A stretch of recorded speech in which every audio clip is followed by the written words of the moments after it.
Howdy y'all, I'm Katz, and it's time for another entry in our Crocheting Every Poké Ball series. This time, it's the heavy ball.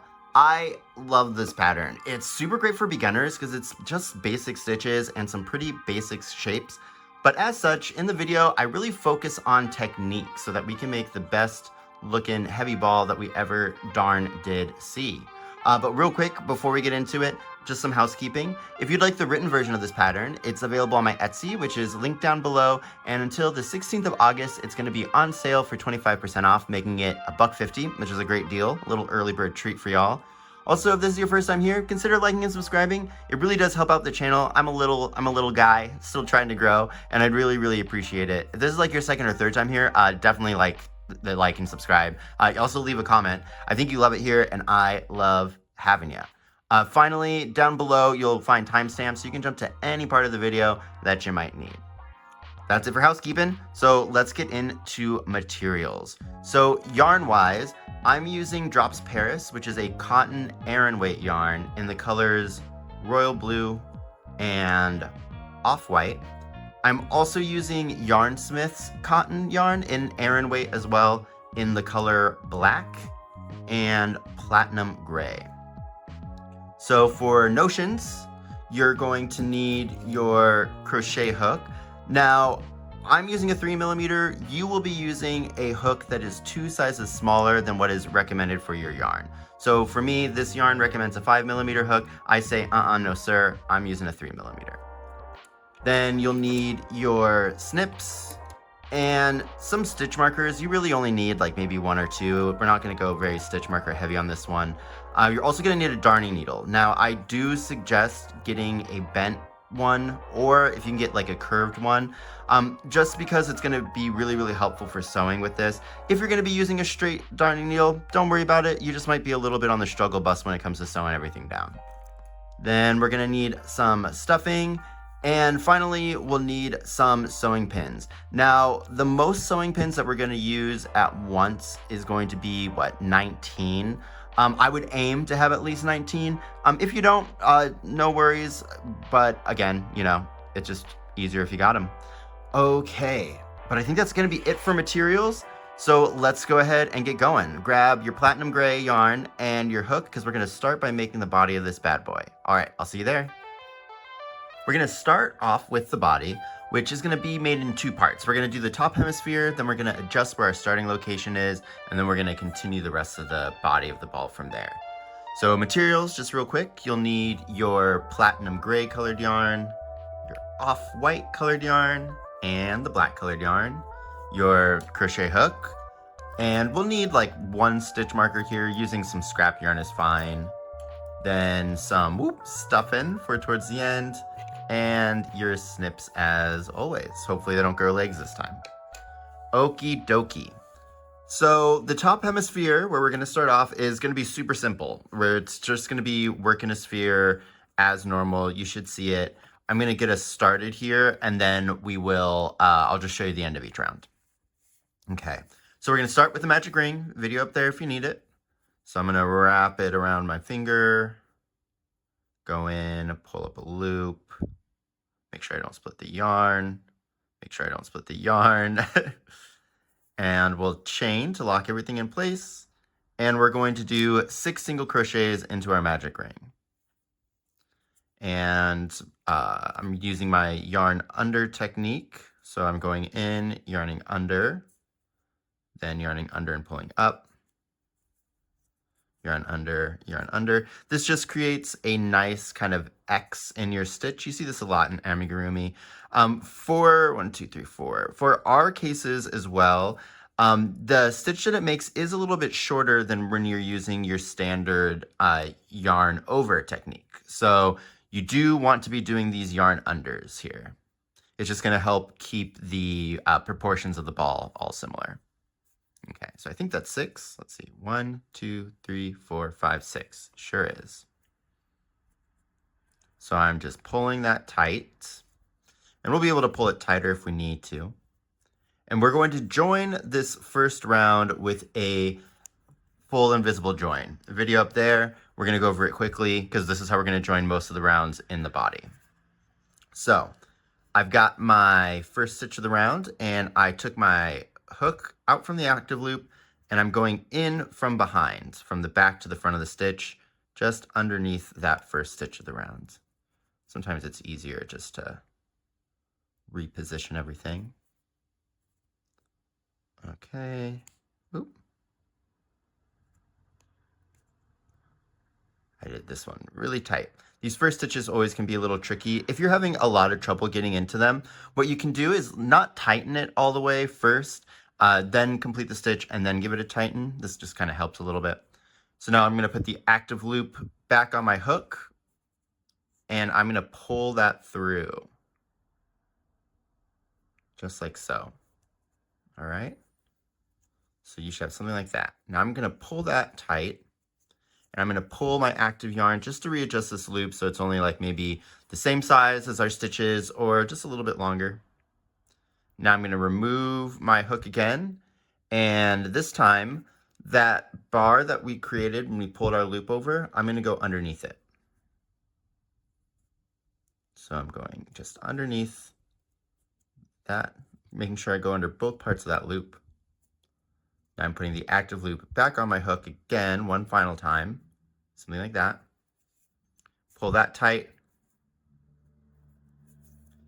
And now I'm going to yarn under or over, it doesn't really matter in this case, and I'm going to pull it through these two loops on my hook. This can be a little tricky, so just kind of wiggle and walk. But there we go. There's our full invisible join. I know we went over that quickly, so just as always, check out the video that we linked up there. I do a slower kind of explanation about it. So round 2 here is where we're going to start really focusing on our techniques, like I mentioned. So we're going to start the round with the chain, and this is just going to be a standard increase round. So we're going to increase in each stitch all the way around. However, I'm going to have us kind of combat our stitch drift that you would normally have by pulling our stitches up instead of over. So let me show you what I mean. Normally when I'm making a crochet stitch, right? If I'm doing an increase, I'm going to go in, I'm going to yarn under, pull up my loop, and then when I yarn under and pull up my loop again, I kind of just pull it straight through like this, kind of horizontally. Do you see that? But what I want us to do for this whole project is I'm going to go in for the other part of my increase, yarn under, pull up a loop, and then I'm going to pull straight up when I make my final pull through. So yarn under, and I'm going, oops, kind of like vertical. Do you see that? And that's how I'm going to pull that stitch through. What that's going to do is it's going to help keep our stitches straight and aligned. So let me show you that a couple more times. So increase, first part of my increase, do my first pull through. Now I'm going to do my second pull through, and I'm pulling up. This does feel a little awkward at first, but like everything else, after you do it some more, it's going to feel pretty natural. If you hold your hook like I do, I think this is a knife hold. Another way you can do this is when you go to do your other one, instead of having to like swing your whole arm and go up like that, you can kind of just bring your piece to the side and pull like this, right? Because we're still pulling up when we're pulling it directly that way. Now, I think this is easier if you do this pencil hold. I never do this pencil hold, so this is going to look really awkward. But you go in, yarn under, pull up a loop. You can really tell I don't do this. And then yarn under, and it's a little bit easier to just reposition.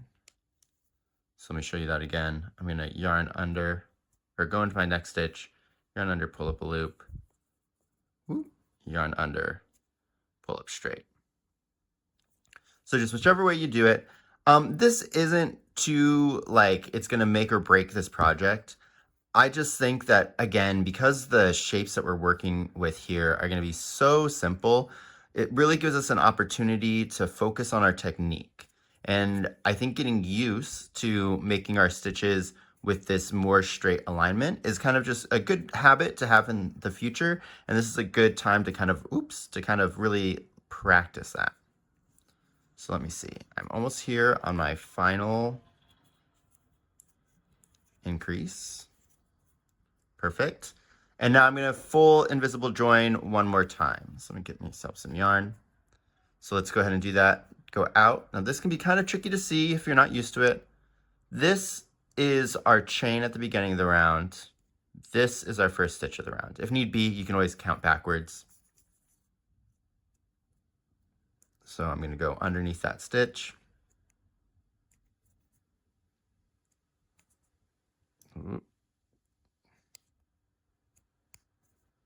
I think this is more awkward for me because I'm on camera, so I'm like, can barely see what I'm doing. Awesome, there we go.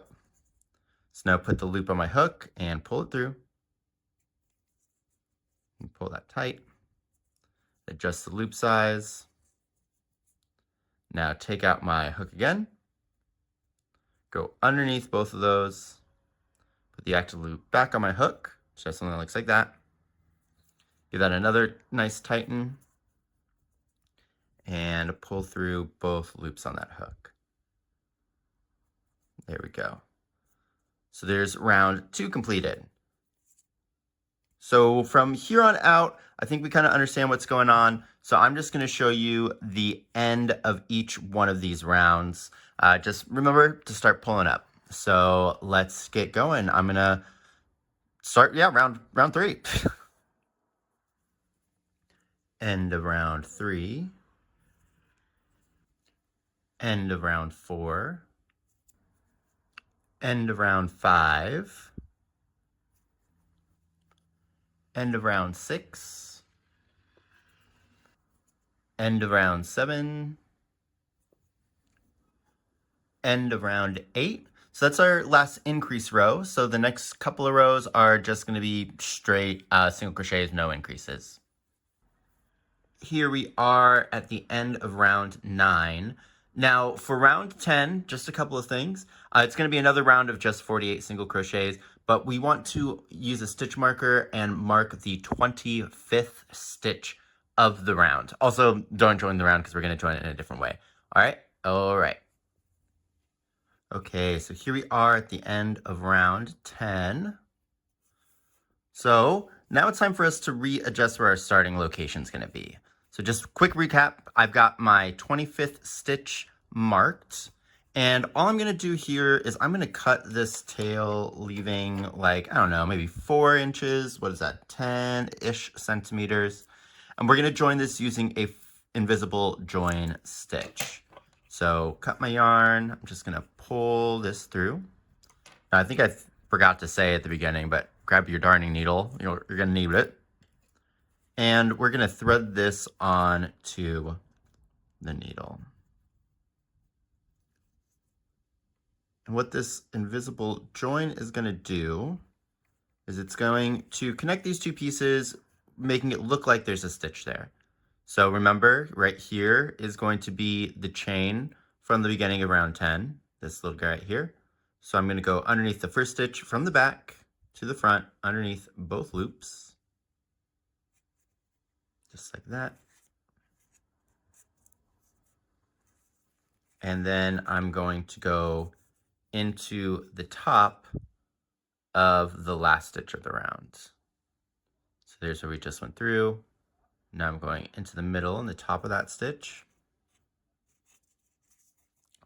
And see how that kind of created something that almost looks like a stitch right there? We're just going to pull that until it's about the same size of our other stitches. Cool. So we are going to be using this stitch in our next round. I don't really like to sew in this tail yet. I think that it's a little bit easier for us to adjust it if need be, if we just leave it loose. So we are just going to leave it loose for now. But that's what the end join of round 10 should look like. Awesome. So now let's go ahead and start working on the bottom half of our ball. And for that, we're going to need the black yarn. And I'm going to just start back at 1 with our counting. So just heads up. So let's go ahead and grab our top hemisphere. Let's take a peek at it. And we're right here at our marked stitch, which again, stitch number 25. So for our first round, what we're going to do is we're going to put our hook into this stitch as if we were doing a back post single crochet. So let me show you what I mean. So if here's the stitch that I want to work, get out my stitch marker. I'm going to insert my hook as if I'm doing a back post single crochet. So I'm going to go into that stitch from the back to the front, go around the post and into the next stitch. Should have something that looks like that. And I'm going to grab my black yarn and I'm going to pull up a loop. Just like so. So you should have something looks like that. Now we're going to chain just to lock that in place. Awesome. And now we'll start round 1. This is just going to be 48 back post single crochets with a couple of things. So normally when we're joining our rounds, we always start in the same stitch that we worked. Not this time. So this time I'm actually going to want to start in my next stitch, which a little tricky, but it is this stitch right here. So this is the next stitch that we want to work into because we're going to be working around its post. So let me just show you that. So I'm going to go into that stitch from the back, around the post, and pull up a loop. Then I'm going to yarn over and pull up another loop, just like that. Cool?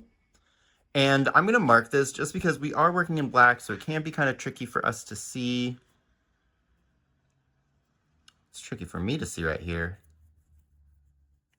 with that big truck. Okay, there's part of it. Ooh, there we are. All right. So let's go ahead and keep on doing those back posts around. There's going to be 48 of these, but we are going to be treating that invisible join of the round as if it were a regular stitch. So, ooh, keep on splitting. What I'm going to do here is I'm just going to fast forward until I get to that stitch so I can kind of show you what's going on once we get to it. Cool? And notice how I'm still pulling everything up. So I'm going around my post, yarning over, get that stitch marker out of the way, and I'm pulling up. All right, cool. So I will see you once we get to where we did our join.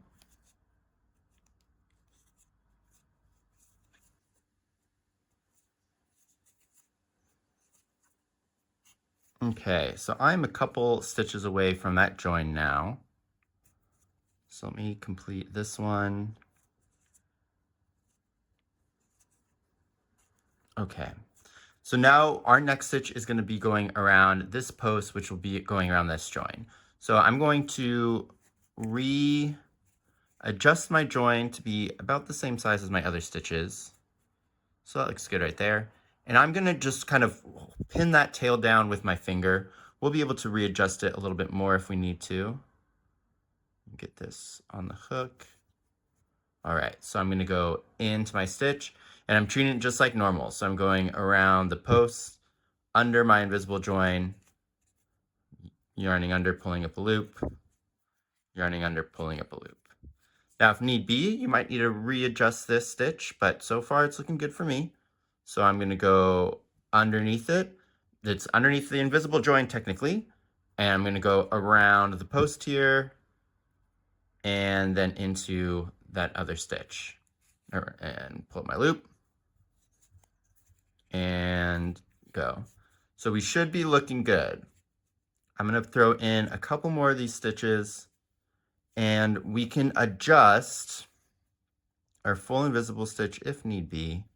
I think I split the yarn there, I sure did.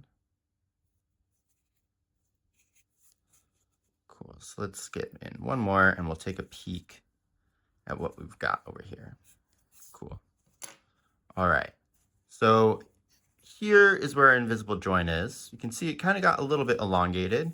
So what I might do here is pull it to tighten it a little bit more. And there we go. Now, if you would like to, you can sew this, weave it in through a couple of stitches. I find that it isn't always really necessary, especially because we're going to be building off of this, so the tension's going to be pretty well distributed. But if you're worried, just go ahead and weave this through a couple stitches in the back. But I'm just going to keep on going, and I'm going to do the rest of these off camera. So I will come and see you in a bit once I'm all finished. All right, in a minute. Okay, so I've got one stitch left in round one, and I just want to show you this just so that you guys are kind of all oriented in the right way. So here we are with our last stitch. I'm going to go in, I'm going around the post, and now I'm back underneath that stitch that I pulled the loop up in. I'm just going to finish that stitch off. And that will be our 48th. So it'll kind of look like there's a little bit of a gap there, but that is exactly how it should be. So let's go ahead and join this with a full invisible join to finish off the round. Let's see if I can get under there pretty easily. Nice. Now, when you're doing this join, it might feel a little like this first stitch of the round is getting looser, but if so, just go ahead and pull on that starting tail and you can tighten it up. This is in the black yarn, so it is kind of hard for you guys to see, but you should be pretty masterful at these full invisible joins now that you've done so many.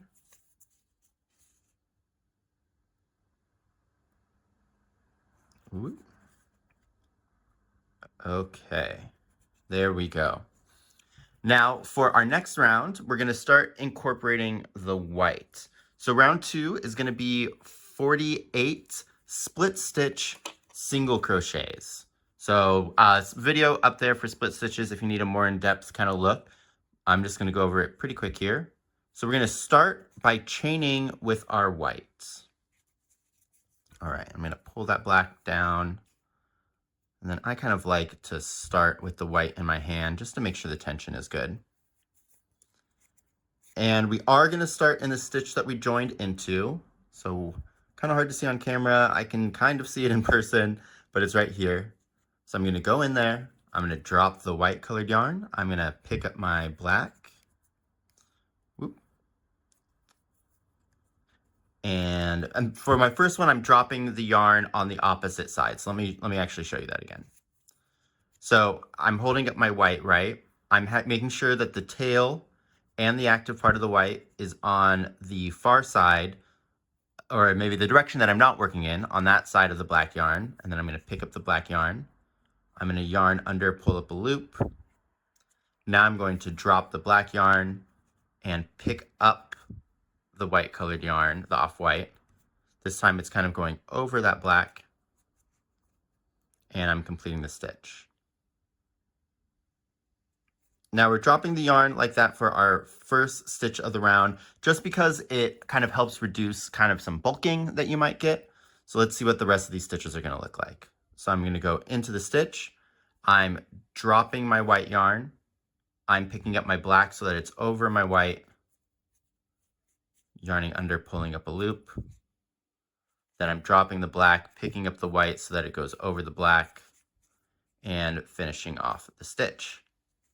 So just keep on working these split stitches all the way around. I'm going to finish mine off camera and come back, and just make sure that you periodically untwist your yarn because it is going to get pretty twisty. And that time really splitty. All right, I will see y'all in a second. Loop and bloop. Okay. Okay, so here I am at the end of round two, and we're going to join this with just a regular joining stitch. So it's just a join slip stitch. I'm going to go into that first stitch of the round, easy to find because it's the first off-white colored one. So I'm just going to go right into there. There we go. And join that with just a chain. Whoop. All right, we want to pull that tight. Now at this point, we can cut our black yarn, just leaving, I don't know, a 2-inch, what is that in centimeters, 5 centimeter long tail, because we're not going to need that for the rest of the ball. All right, and then for round 3, we're going to be doing back post single crochets, again, 48 of them. So I'm just gonna start with the chain, and then we're going to go into our first stitch, same stitch that we joined into. So this is round, what is this, 3? So I'm gonna go in there, go around the post, and do my back post single crochet. So we'll have 47 more of those. And I'm just gonna continue going around, and I'll meet you at the end because the last one here can be a little tricky. Notice how I am still pulling all of my stitches straight up when I do my last pull through and not to the side. One more for your nerve. Ooh. And cool. So I'll see you on the other side, guys. Woo! All right, so here we are, close to the end of round 3. I've got 2 more back posts to do. So there's 1.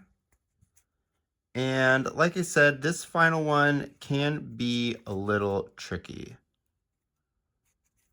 So I'm going to go in where I normally would, but I'm going to scoop all the way around, and I'm going to go into that first stitch. So I'm going to scoop a pretty big distance here.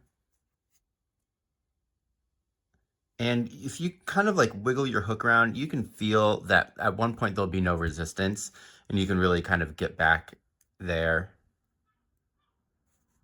Ooh. Coming back too can be a little tricky, but there we go. All right. Then I'm going to finish off that stitch, and we're looking good. Now it's just time to join it, and we're going to go back to our full invisible joins. Can be a little tricky to see it here. So let's go. That's going to be the join from the previous round. Here's the chain that we used to start the round. Here's the first stitch of the round. See those differences there? Awesome. So I'm going to full invisible, go in through the back, and pull up. Nice. Now I go underneath that loop. Put my active loop back on my hook, give that a pull, and pull that through to complete the join. Alrighty. So I'm just gonna keep on trucking along. Next is going to be round 4, which is just going to be 48 single crochets, and the rest of this is just decreasing a sphere as normal. So I'm just gonna do the rounds off camera, and then come back and show you, and then we'll kind of reconvene when we get to the point when we want to stuff. All right, alrighty. Okay, end of round 4. Round 5 is where we're going to start our decreases, and I just want to show you real quick. I tend to use invisible decreases, so let me just start this round up. 1, 2, and 3. And to do an invisible decrease, we are going to go underneath the front loop of the stitch, huzzah, and then underneath the front loop of the next stitch, huzzah, and then yarn under, pull underneath both of those loops, and then yarn under and pull through 2 to complete the stitch. Cool? Cool, cool. All right, so back to showing you at the end of each round. End of round 5. End of round 6. End of round 7. End of round 8. One more and then we'll start stuffing. Here we are at the end of round 9. So I'm just going to go ahead and give this a quick little chain just to lock everything in place. And then we are going to start stuffing. So the rules for this are pretty standard. I'm going to stuff this guy pretty firm just because it is going to compact and shrink over time. And when we're stuffing it firm, the way that we're going to tell is as soon as this, a drop in it, as soon as this middle stripe kind of starts to distort in shape, that's when we know we've gone too far, so we can back off and then take out some of the stuffing. But I'm just fluffing this up real quick, and now let's get going. Now, when we're stuffing this little guy, we want to work in small pieces, and we'll stuff it in, and then I kind of take my finger and hook it and pull it to kind of help to round it across the thing, across the inside. So I'll take another piece, I'm going to go in, and I'm going to roll it. Cool. So I'm going to fast forward a little bit just until I get this base pretty much filled, and then we'll talk about how to continue filling it. So fast forward time, let's go. Okay, so I just felt around and I can feel that kind of at the top here, it's just like this little section right here, maybe a little bit right there, that still needs to be a little bit stuffed.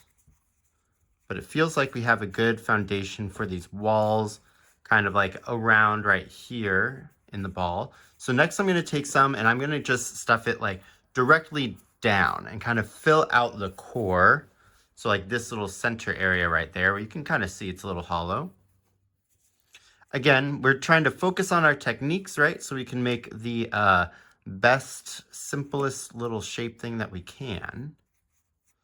And stuffing location has kind of a big deal to do with that. You know, we really want to fill out every single nook and cranny, which when we're making a sphere, you would kind of think like, well, there's not that many nooks and crannies, but in actuality, there are. Okay. So I'm pushing around the top. That feels pretty good. Looks like the line is still fairly straight. We are going to need to stuff these little areas here. I might try to throw a little bit in right now, but we'll do that the bulk of this with our final stuffing, because then we can really aim down there. Actually, yeah, let's just start with that final stuffing-ish. Wait for that to fill in those spaces. Okay, so we have 2 more decrease rounds. These can be a little bit trickier once the ball's stuffed. So a good way to kind of help with the tension is I just do like an extra wrap on my hand before I go and start stitching these. But I'm going to do these the same thing as the other one. So I'll finish them off camera. But yeah, let's go ahead and get started with round 10, which is going to be just single crochet and a decrease. And I'll see you when I'm finished with it. All right, let's go. End of round 10. All right, so I'm pretty much done with round 10, but I just need to make the join. I wanted to show you guys that this is just a regular join stitch. Can be kind of hard to see where we need to go, but that right there is going to be the chain that we started the round with. So this right here is the first stitch. So I'm going to try to manipulate my hook and get in there. It's a lot of kind of like trusting in the heart of the cards. Also, you know what? Let me just show you this technique that you can use sometimes. If you go ahead and grab yourself a stitch marker, and we'll just put a stitch marker in that stitch that we're trying to get into, which is this guy right here. And then we can use the stitch marker as kind of like leverage, right? So we can pull on the stitch marker and put our hook in there at the same time. It's a little trick sometimes if you're having trouble getting to stitches. All right, and then we're just going to join this with a regular join, slip stitch. Cool. Alrighty, so we're going to go ahead and cut this. Scissors almost got legs, I found them. We're going to go ahead and cut this, leaving just, I don't know, like maybe for 6 inches, 15 centimeters, just so that we can make sure that we have enough to sew the ball closed and secure it. Now I'm going to pull this through, and our first task here is going to be stuffing the rest of the ball. So if I feel around these top sections, we haven't really filled up at all, really. And the top's looking good. So what I like to do first is kind of open up that hole a little bit and then push what we got down, kind of compact it down into the sides. I'm like kind of going in here, pushing it down, pushing and pulling it down to help continue to round it out. That's gonna get our stuffing that we currently have in there situated well. Nice. And now we can really feel what we need to fill up, which is going to be this bottom part and mostly just these couple of rounds up at the top. So the way we're going to do that is by using our hook, and we're going to aim for those specific spaces. So let me show you what I mean. Here, I'm going to just fluff this up so it's easier for us in the future. And by us, I mean me, or maybe I do mean us. Getting spooky.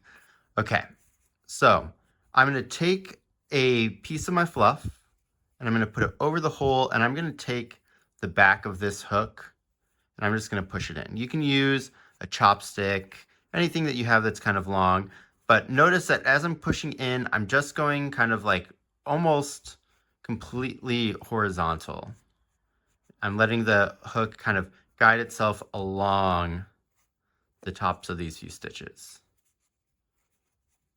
And if you keep on going, you'll start getting the stuffing to kind of work with you and want to go in. There we go. We're almost there. There we are. Cool. And do you see how that little section right there now is getting filled out? That's from that, because we're aiming directly into there. So now I'm just going to start kind of aiming a little bit to the side of where that spot was, so we can start filling out the next part of this off-white, or the bottom hemisphere. Cool. So I think you got the technique. So I'm just going to keep on doing this all the way around. Once I run out of stuffing, I'm going to throw some more in, and I'm going to continue just kind of skimming it along the sides of this off-white section. Okay. And now that that's filled out, what I'm going to do is I want all this stuffing in here to kind of bulk out the bottom part.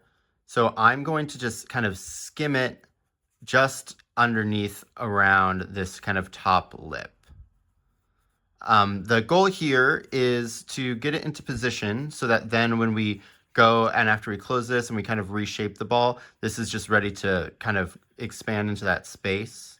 And I wanted to get it kind of out of the way so that it's easy for us to stitch and we're not picking up the stuffing. Mark my words on that. Let's see how that plan goes. So it is going to look a little bit overfilled here at the top, but that will fill out once we close this down. Okay, we're going there. I really want to see no stuffing in the way of my clothes. I really would like the full extent of these stitches to be visible. Just like that. Do you see that? How I can see all my stitches? The stuffing's really close to the top, but we should be able to miss it. So let's take one.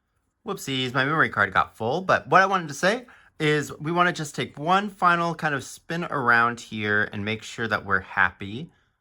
I'm happy with the way that the stripe is looking, and we're looking pretty spherical. Let's just go ahead and give this a little mush around, let everything kind of settle where it wants to, and get another good peek just to make sure it wasn't a fluke. And yeah, I think we are looking good. So let's go ahead and close up this bad boy. So let's go ahead and get the tail on our darning needle. And you can close up your circles however you prefer. I'm going to show you my preferred method. So if I get this up close, we can see all of our stitches. And what I'm going to do is I'm going to work into the back loops of those stitches.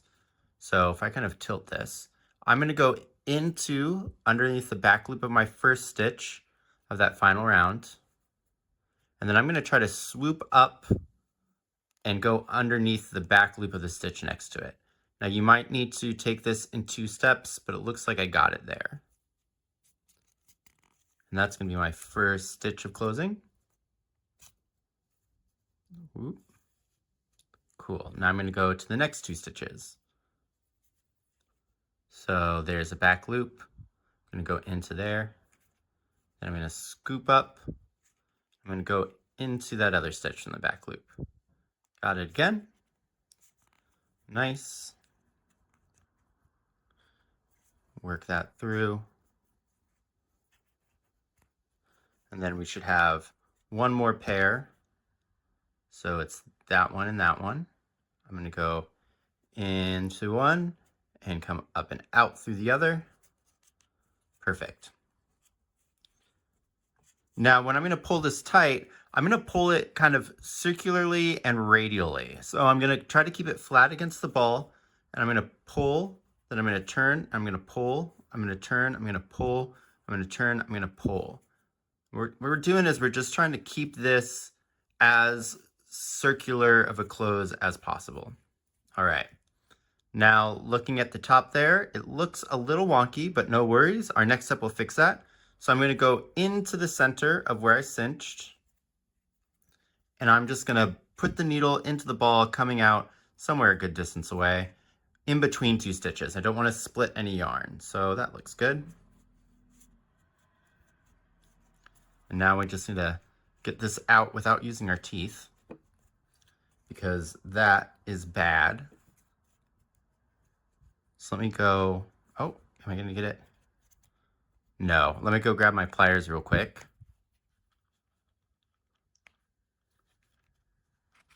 Cool, got it. Whoopsies.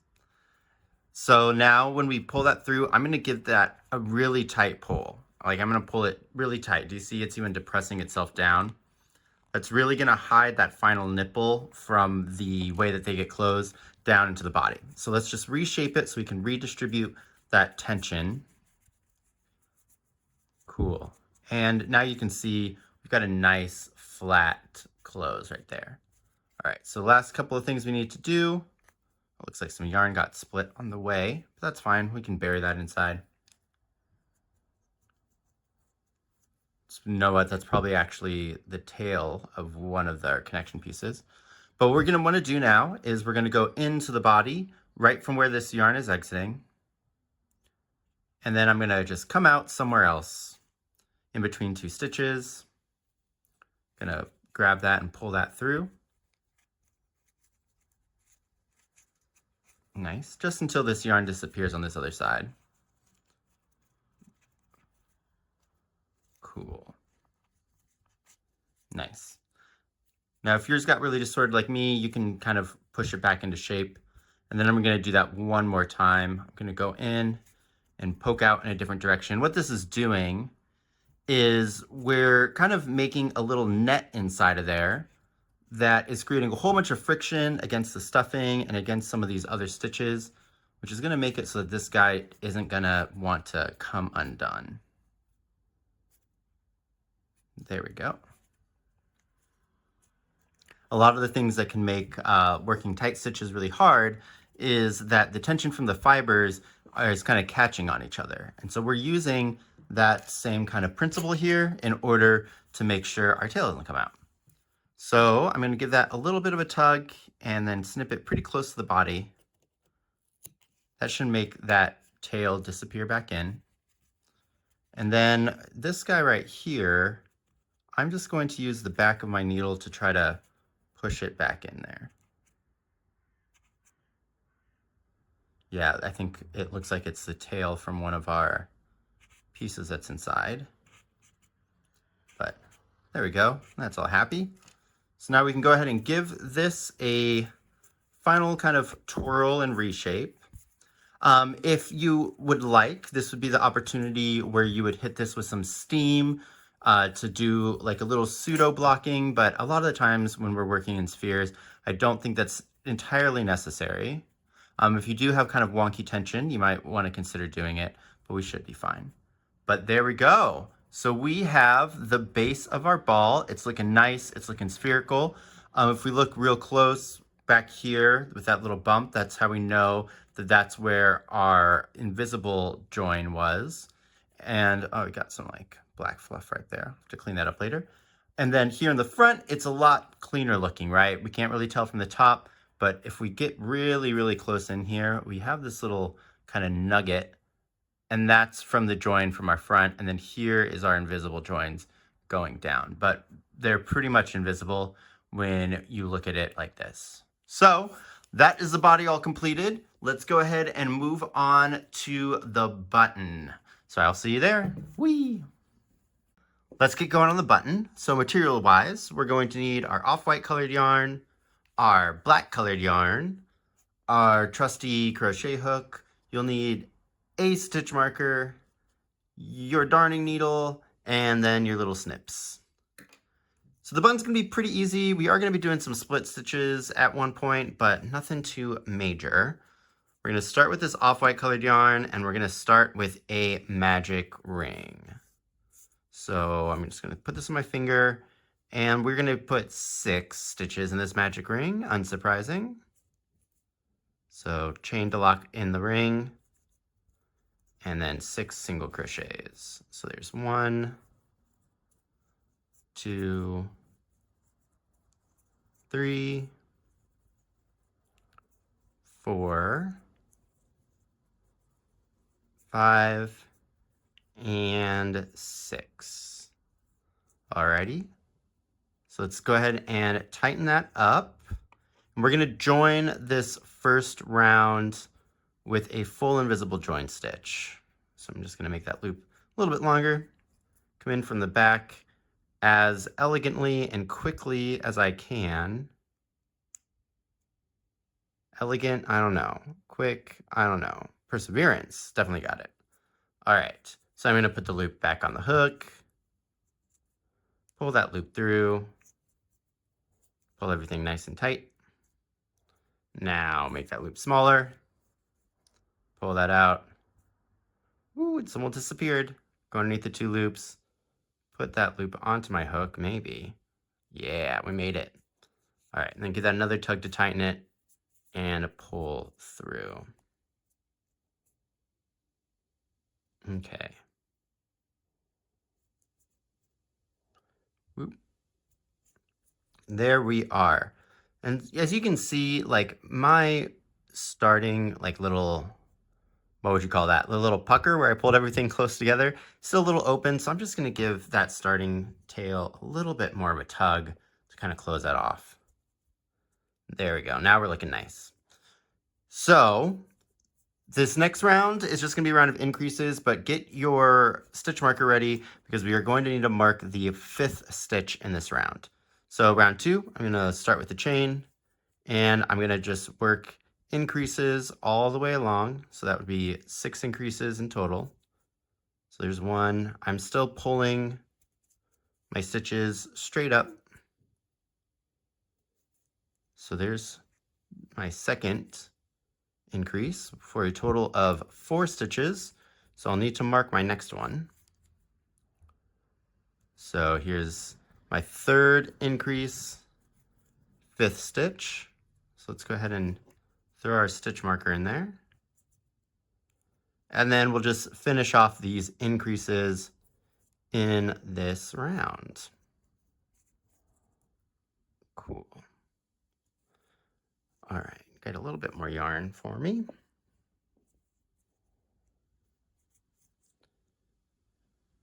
Woo, how you guys doing today? I'm all right. My voice feels like it's a little bit hoarser today. It's a new day of filming. And I'm wondering what it is because I can't get the horse out. So hopefully I don't lose my voice in the course of filming this, but we will find out. All right, so here's my last increase of the round. We have a total of 12 stitches. We marked our 5th stitch and we are going to join this with an invisible join stitch. So just go ahead and cut your yarn, leaving, I don't know, 4 inches, 10 centimeters, I think. And we're just gonna draw that through and grab our darning needle and get this bad boy joined up. It's gonna be the same way that we did it when we were doing the body. So first I'm gonna find my first stitch of the round. So you can count backwards or there's the chain, the starting chain. So I'm just gonna go right here. There's the first stitch. Underneath both loops, pull that bad boy through, then find the last stitch, which is pretty easy because the yarn's coming out from there, and go through the middle of that stitch. And we're going to pull this fake stitch until it's about the same size as our other ones. Now, one thing that I'd like to kind of point out here is you see that little bump right there? That's from our starting chain. And we kind of want it to be a little bit more behind. It's just going to look nicer. So what you can do is if you kind of just go into this little back loop of our fake stitch here, we can just like kind of pull that up and over. And then we can really kind of push that little bump to the back. See how I did that? Cool. Alrighty. So our next round, we're going to start with round 1 since we're reattaching our yarn. And this round is going to be all, what is it? Split stitch back post single crochets. So the tops of our stitches are going to be black and the bottom of our stitches are going to be white or the off-white, and we're going to do them in the back post only. Cool? Cool. All right. So let me show you what that looks like. Let me get the yarn kind of ready first. Okay. So we've got our marked stitch, stitch number 5. I'm going to go into that stitch as if I was doing a back post single crochet. This is exactly how we did it in the body. So let me get the stitch marker out of there. So I'm going to go into the back of that stitch, swoop around the post, and go to the next one. So you should have something that looks like that. Since these are split stitches, this kind of first join is going to be a little bit different, a little bit tricky, but we'll work our way through it. So I have my off-white colored yarn, and I'm just going to pull up a loop with that off-white yarn. Easy peasy. Now, to start off our first round, after we've moved our starting location, I'm now going to take my black yarn and I'm going to do a chain with the black yarn. So I'm going to put that on the hook and I'm going to just pull it through and chain to start off the round. Now that's going to be a little bit wonky tension-wise, so we can pull on the white tails just to kind of tighten that down. And we can pull on the black ones, but we'll be able to do that a little bit later. So instead, what I'm going to do is I'm just going to kind of use my finger to hold all those tails in place back there. Switch over to the other side, and we'll get going on our first stitch. So our first back post is going to be in our next available stitch, so not where we pulled up the join, so not in this one, but in this next one right here. So I'm going to go into the back of it, swoop around. Now I'm going to drop my black so I can do the split stitch, and I'm going to pick up my off-white colored yarn, and then I'm going to yarn under and pull through my loop. Just like so. Now I'm going to drop my off-white, pick up my black colored yarn, and I'm going to finish off the stitch. Just like that. Now this first black stitch is going to be a little bit longer than it should be. We can just kind of give it a tug on that starting tail. Kind of hard to see on camera, but that is going to tighten it up a bit. We can adjust that at the end as well. So we're going to keep on going. We want a total of 12 of these. So we just did one, so we only need 11 more. So again, I went through the back post, dropped to my black yarn, picking up my off-white, pulling through, then dropping my off-white, picking up my black to finish off the stitch. All right, let me do one more of them with you on camera. So I'm going into that stitch, my next available stitch, got a little bit smaller there. Going around the post and into the next one. Dropping my black, picking up my off-white, yarning under and pulling up a loop. Now dropping my off-white and picking up my black, yarning under and finishing that stitch off. So I'm just going to go ahead and finish the rest of these back posts on camera, and I'll come and see you when I'm at the end of the round. Cool? Cool. You know what? I made an oopsie poopsie. So I want to show you, we are going to be treating our invisible join right there as if it was a regular stitch. So I'm kind of approaching it now, so I'm just going to do this with you. So let's see, the last post I went around is there. So I'm going to go into here. Here's a stitch before the join. And again, this is going to be just like how we worked on it in the body. So just treat it as a normal stitch, and if need be, we can pull it a little bit tighter. But here we go. And here we are. So we're going to go around that post. I just pulled that stitch so that it's about the same size as my other ones. And now I'm just holding that tail in the back with my finger. Now I'm going to go into the post, or into this next stitch, around the post, dropping my black, picking up my white, yarning under and pulling up a stitch. Now I'm going to drop my white, pick up my black, yarn under and finish the stitch off. Now I need to go into this stitch. I'm going to go underneath, around the post, and into my next one. Just being a little stubborn here. There we go. And picking up my off-white. And then dropping that, picking up my black. And now we'll kind of adjust that stitch a little bit. See what it's looking like. It feels a little bit larger than it should be. We'll have to play the tail game. Which tail is it? I think it's this one. Yeah. So I think we look a little bit better there. Yeah, alrighty. So let's just keep on trucking. I'm already here, so I might just finish this off with you. Maybe in fast forward mode. Ooh, these stitches are getting tight over here. You know what? No, because I need to untangle my yarn. So yeah, I will catch you at the end of my back post journey.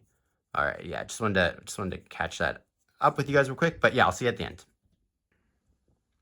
Here is my final stitch of the round, all completed. So it looks like you should have a little bit of gap, but that is going to be normal because that's going to help us in our next step. So to join this round, we are going to do a full invisible join stitch. It's going to be a little bit tricky to see it here because I'm going into the black, but it's exactly how I've been doing it in all of our other ones. So I'm going to go underneath this first stitch.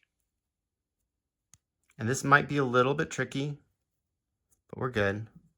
Now I'm going to put that loop on and I'm going to pull that through. Now here is going to be kind of where the magic happens. So I'm going to pull this tight and it's going to want to curl in on itself like that, right? I'm going to pop this white part out. You see that? So now my white part is like completely kind of pushed out like that. That's exactly what we want. So now I'm going to find my tail back here and pull that black one just to make it a little bit smaller. Now we'll go underneath that loop that I just pulled there, put this back on the hook.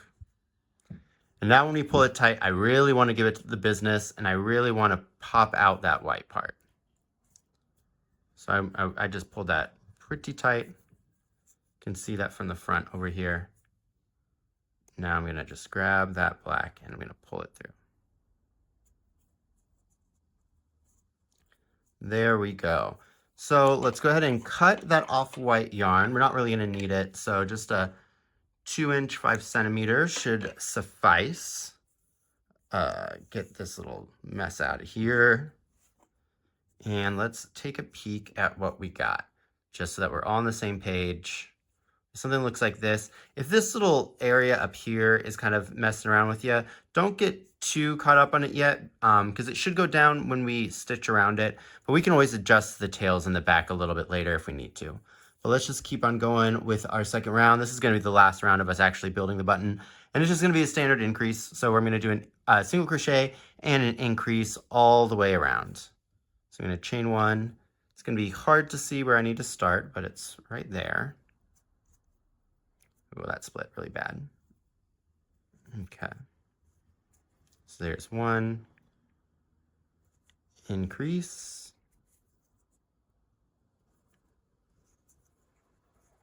And one. And increase. And then here, now that we're a few stitches down, I'm going to go ahead and check to see if that little troublesome spot fixed itself up. And it did. So it looks like we're sitting pretty. If it didn't, I would just mess around with those kind of end tails right there. But we are pretty good. I guess it'd be the starting tails, right? Because they'd be where we joined. So we can just finish up this round. So got my single, my increase. I'm still trying to make sure that I'm pulling each one of my stitches straight up. Let me know how that's been going. Oh, I split that one. Let's redo that. So that was an increase, right? Yeah. Let me know how that's going for you, if you've gotten used to it, or if you found like a better position for you when you're pulling those straight up. I will admit that like when I was first experimenting with that, I think the yarn just wants to split there. When I was first experimenting with it, it was feeling really, really awkward to do. And I think I've just gotten used to it. It does feel like a lot more of a workout because like I'm lifting my whole arm now when I'm crocheting. So I do notice that my shoulders get kind of sore, but I mean, hey, it's a free arm day at the gym, I suppose. But I think that there's probably a better way. The sideways kind of method I think was nice. I'll probably do a whole video actually on like the effects that this has. Thank you for trusting me with this in the tutorial, but I think a full video explanation is kind of warranted here, especially because it kind of just sounds like magic. Okay, so this is the last stitch. It's giving me a little bit of trouble. There we go. Okay. And then we are going to join this with a invisible join stitch. So we can go ahead and give this a cut, but this time, let me see, how long did I say to cut it? I think I said, sorry, I'm looking at the pattern right now, 10 inches. So we're gonna cut this at 10 inches, which is about 25 centimeters. It's about there. Because we are going to use this to sew our button to the actual ball. So I'm just gonna pull that through, grab the darning needle, and throw that on as well. And let's come up here and full invisible. Gonna be hard to see because it's black, but there's my chain. Here's my first stitch. So I'm gonna go into there.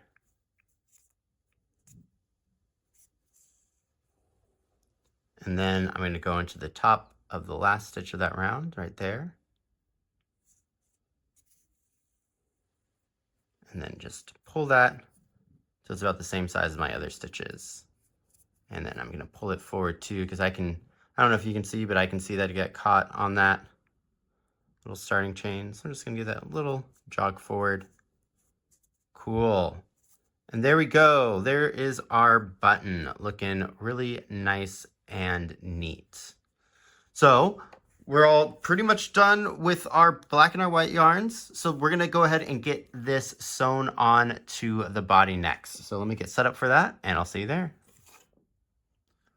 All right, so let's go ahead and get this button all attached. So we're gonna need our button and then our little ball. So first thing I wanna do is I want to pin just the center of this button onto the ball so we can kind of get it lined up. I'm just putting a pin through that center of that magic ring.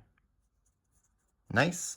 And then we need to find the central location on our ball. Now, real quick, I noticed that I wrote the instructions slightly different on the written pattern as opposed to the video. It's not a major difference. It's completely fine no matter which way you do it. I'll put a picture up here just for a comparison. But that little black line right there, again, if you're following the written pattern, is going to be the center, where you're going to want to center where you're putting your button.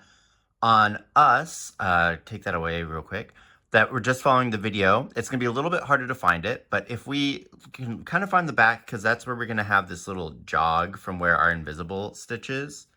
And if we come up to the front, directly behind it, you can kind of see some shenanigans going on right here. Another easy way to kind of look at it is if we look really close at these stitches, these all look pretty consistent until we get to right here. That's where our full invisible join is. And if we get up right there, we can kind of see that there's like a different kind of looking stitch going on, I suppose. That's going to be our center. So our center is going to be here on the ball. So just real quick again, If you're following the written pattern, that's what the center is going to look like, or the place that we're going to cover. And if you're following just the video, try to find that invisible join, and then we're going to put our button right here. Awesome. All right, so with that preamble done, let's go ahead and try to get this lined up. I'm just putting the center pin that I just made through the center. Don't worry if you're going through a stitch at the moment, because right now we're just kind of looking for alignment. Let's get those tails out of the way. That looks pretty good. I think it could maybe be up a little bit. Oh, that does look pretty good on the sides. Okay, so I am going to move mine up just a hair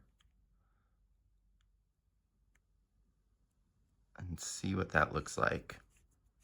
Sometimes it can be kind of hard to tell when the tails are in the way, but I think I like that a lot better from the front.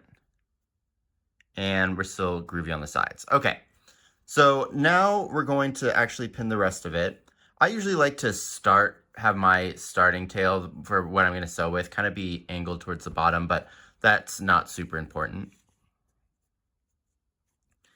And like I said, so because we are really going to try to focus on the forms that we're making and making them as crisp and clean as possible, I'm going to go ahead and put a pin through every single stitch along the outside of this button.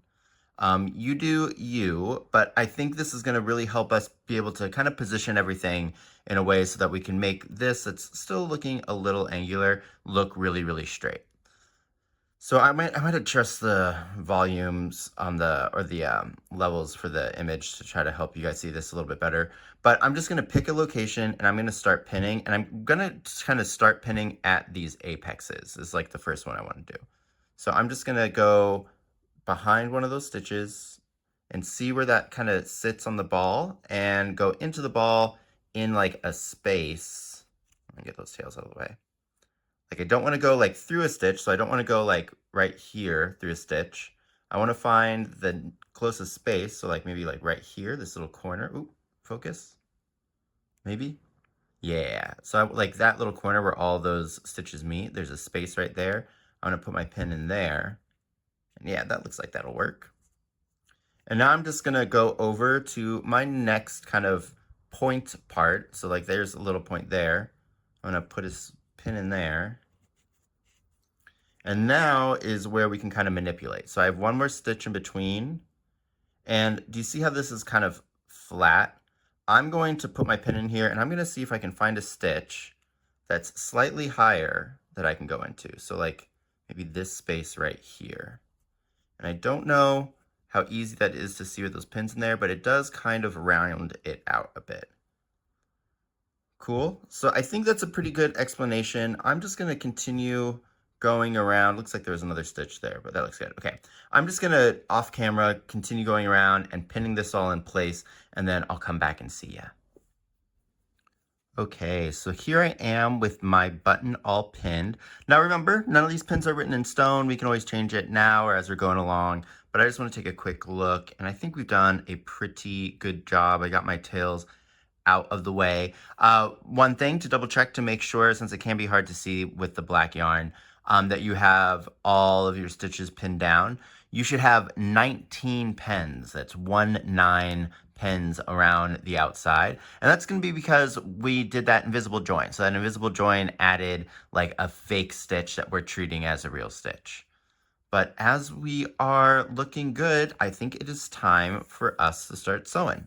So I'm going to put this tail on my darning needle.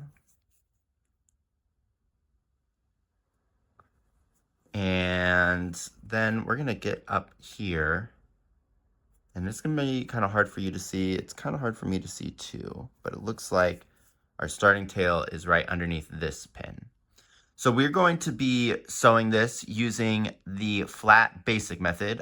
Video up there if you want a quick little in-depth. But I'm just going to do a few of these stitches with you, and then I'll chat us through it. Okay, so first things first, my yarn is going in this direction. So to start, I want to go in the opposite direction. That's just going to help us lock in that invisible stitch and keep it the size that we need. So I can see that this is going to be my first pin. So for this first stitch, what I'm going to do, here, let's pull this stuff out a little bit. I'm going to go into the ball. Where am I? So here's the stitch that I want. I'm going to go into the ball where that stitch is going into, where our pin is, and I'm going to come out in this next pin over. So we're going to go in here.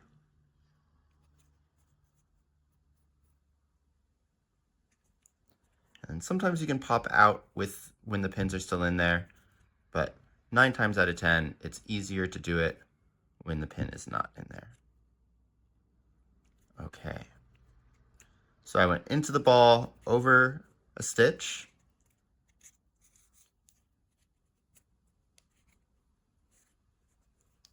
And I'm going to just draw that through. Now with this stitch pattern, we don't want to draw our stuff tight. We just want it tight enough so that it meets the ball. If we pull it too tight, we'll get some puckering.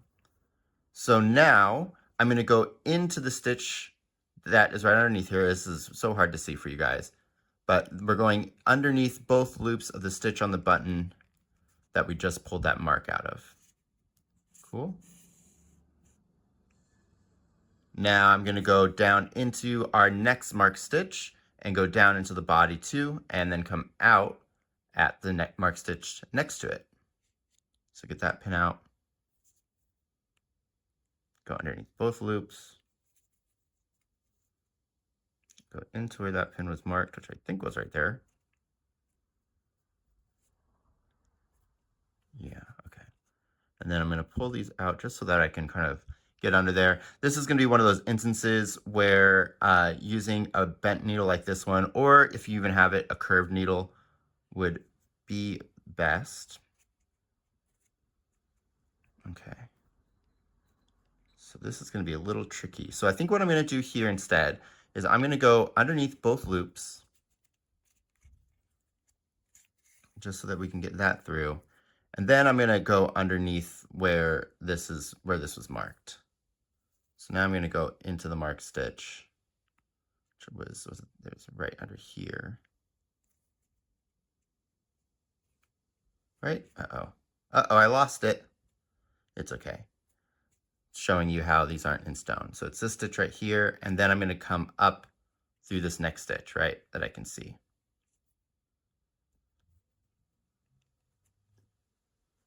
There we go. So doing it in those like 2 separate parts like that can be really, really helpful, especially if you're kind of having trouble maneuvering your needle. But I'm just going to pull that through, and then I go up through my next stitch. Okay. So let's give that a little tug to tighten it, because I think one of those stitches might be a little off. So if we look here at the front, I think we're looking good. When I look down at the bottom, I can really see this stitch is kind of showing. So I think what I'm going to do is I'm actually going to undo that stitch and just move it a little bit further underneath where the button is. So I'm just pulling it out. Again, this is just to show you guys that none of this is really written in stone. I'm going to get my pin at the ready just so that I can mark this again.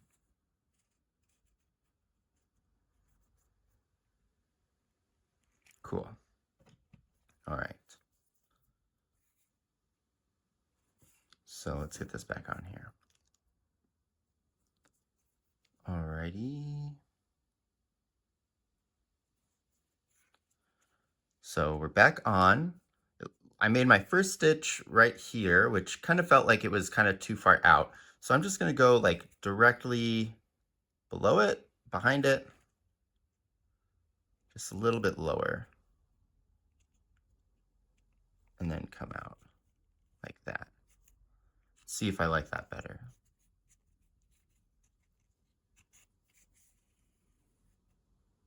I like that much better. Do you see how that really kind of hid from showing down there, and we still have pretty much the same shape? That is what we're going for. All right, so let me come up. So let's do one more of these stitches together, and then I'm going to break and finish most of these off screen.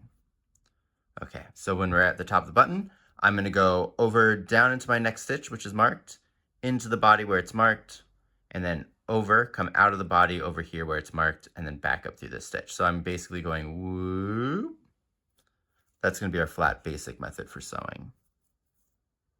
So in the stitch, into the body, over to the next marked stitch. See if we can make it in one fell swoop this time. Doesn't look like it, so we'll take it slow.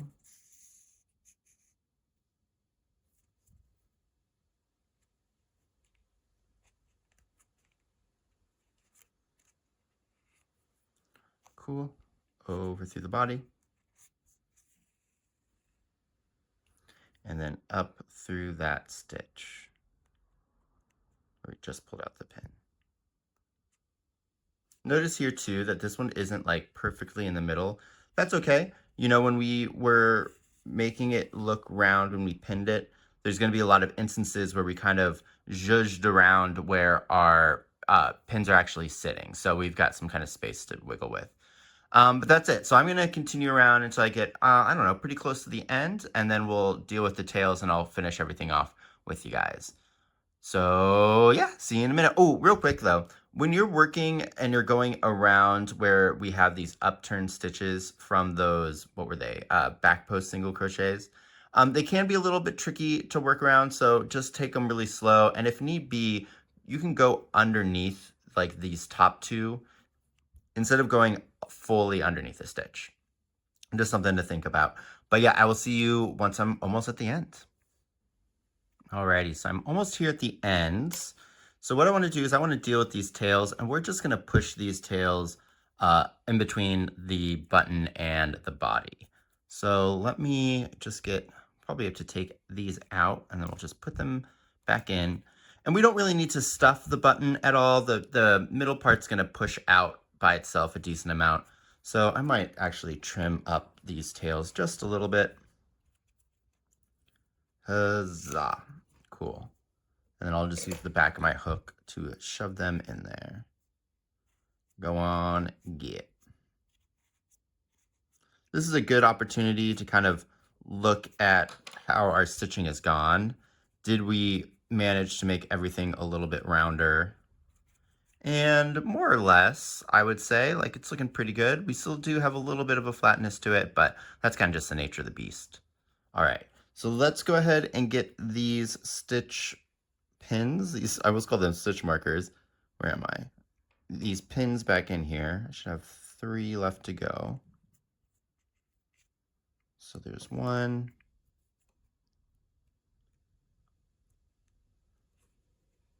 There's 2, should be probably like right there. And then the 3rd one feels pretty happy right there. Okay. So let's go ahead and just continue on. Okay. Oh, keep on. It's this black yarn, you know. They say that it's difficult to work with, and they are not lying. I'll tell you that much.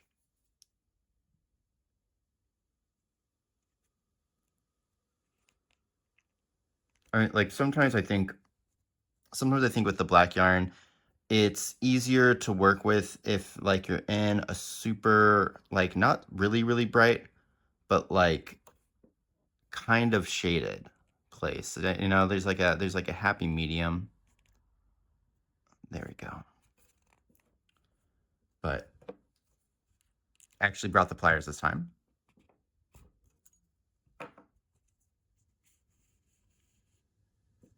Alrighty. And you are here. Okay. So we're coming up on our last stitch. So what I'm going to do for here is I'm going to go into the ball like normal, and then I'm going to come up through my next stitch. So we'll go in to the ball like normal and try to angle to pop up. Or wait, or no, we're not. No, I remember looking at the pattern. So what I'm going to do is I'm actually going to go into my last stitch like this.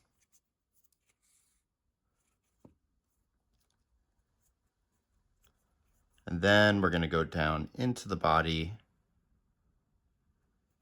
Whoop. to where the stitch was marked. And then we'll go over, get that tail pushed in there. Where were you sitting? Right here. This can be a little tricky to get into. I'm kind of aiming and scooping sideways, but I'm aiming to come out of the stitch that my first stitch went into.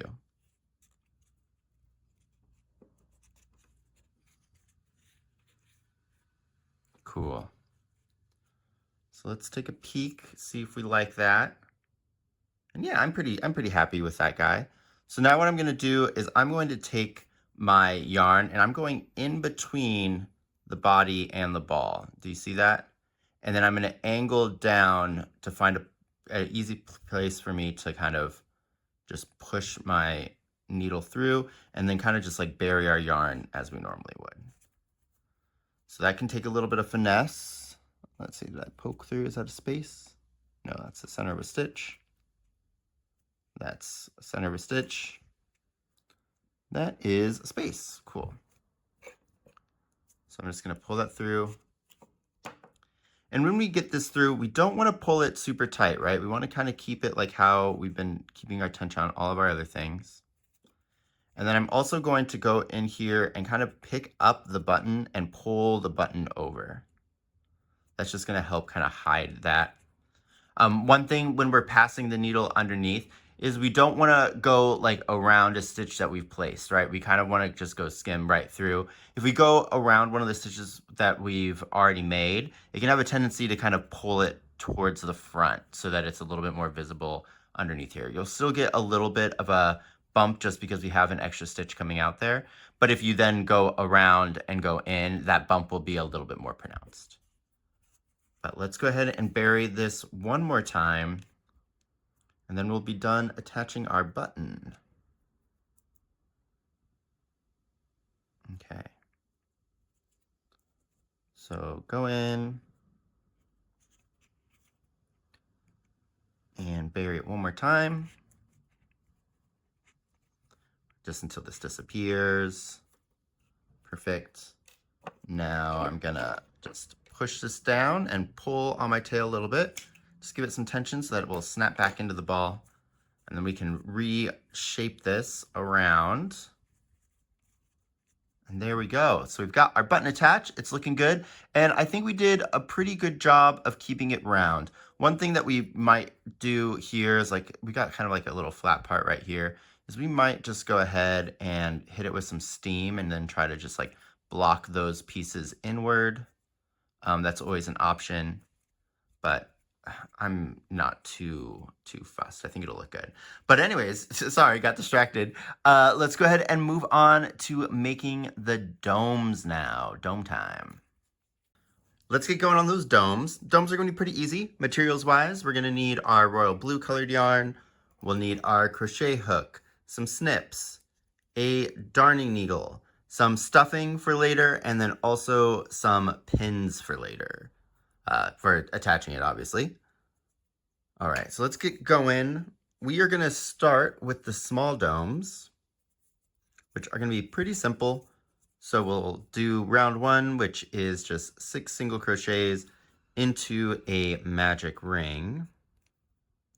So chain 1, and then 6 single crochets. 1, 2. I am still pulling these up just for consistency. 3, 4, 5, and 6. And then I'm going to want to pull this magic ring really tight. Like as tight as possible. Like really get in there. All right. And now we'll cut this. That's pretty much the small dome. So I'm going to cut this with about a foot long tail that's 30 centimeters, just because we're going to use this for sewing. And then we're going to join the ends using that invisible join stitch. So we'll go ahead and pull our tail through and then get this on a darning needle. Okay. And we've done a few of these already, so you should be fairly familiar. But I'm going to find the first stitch of my round, which is right here. I can always count backwards.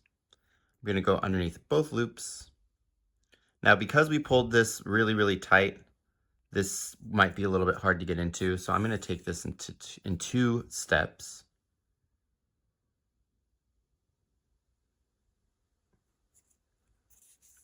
Okay.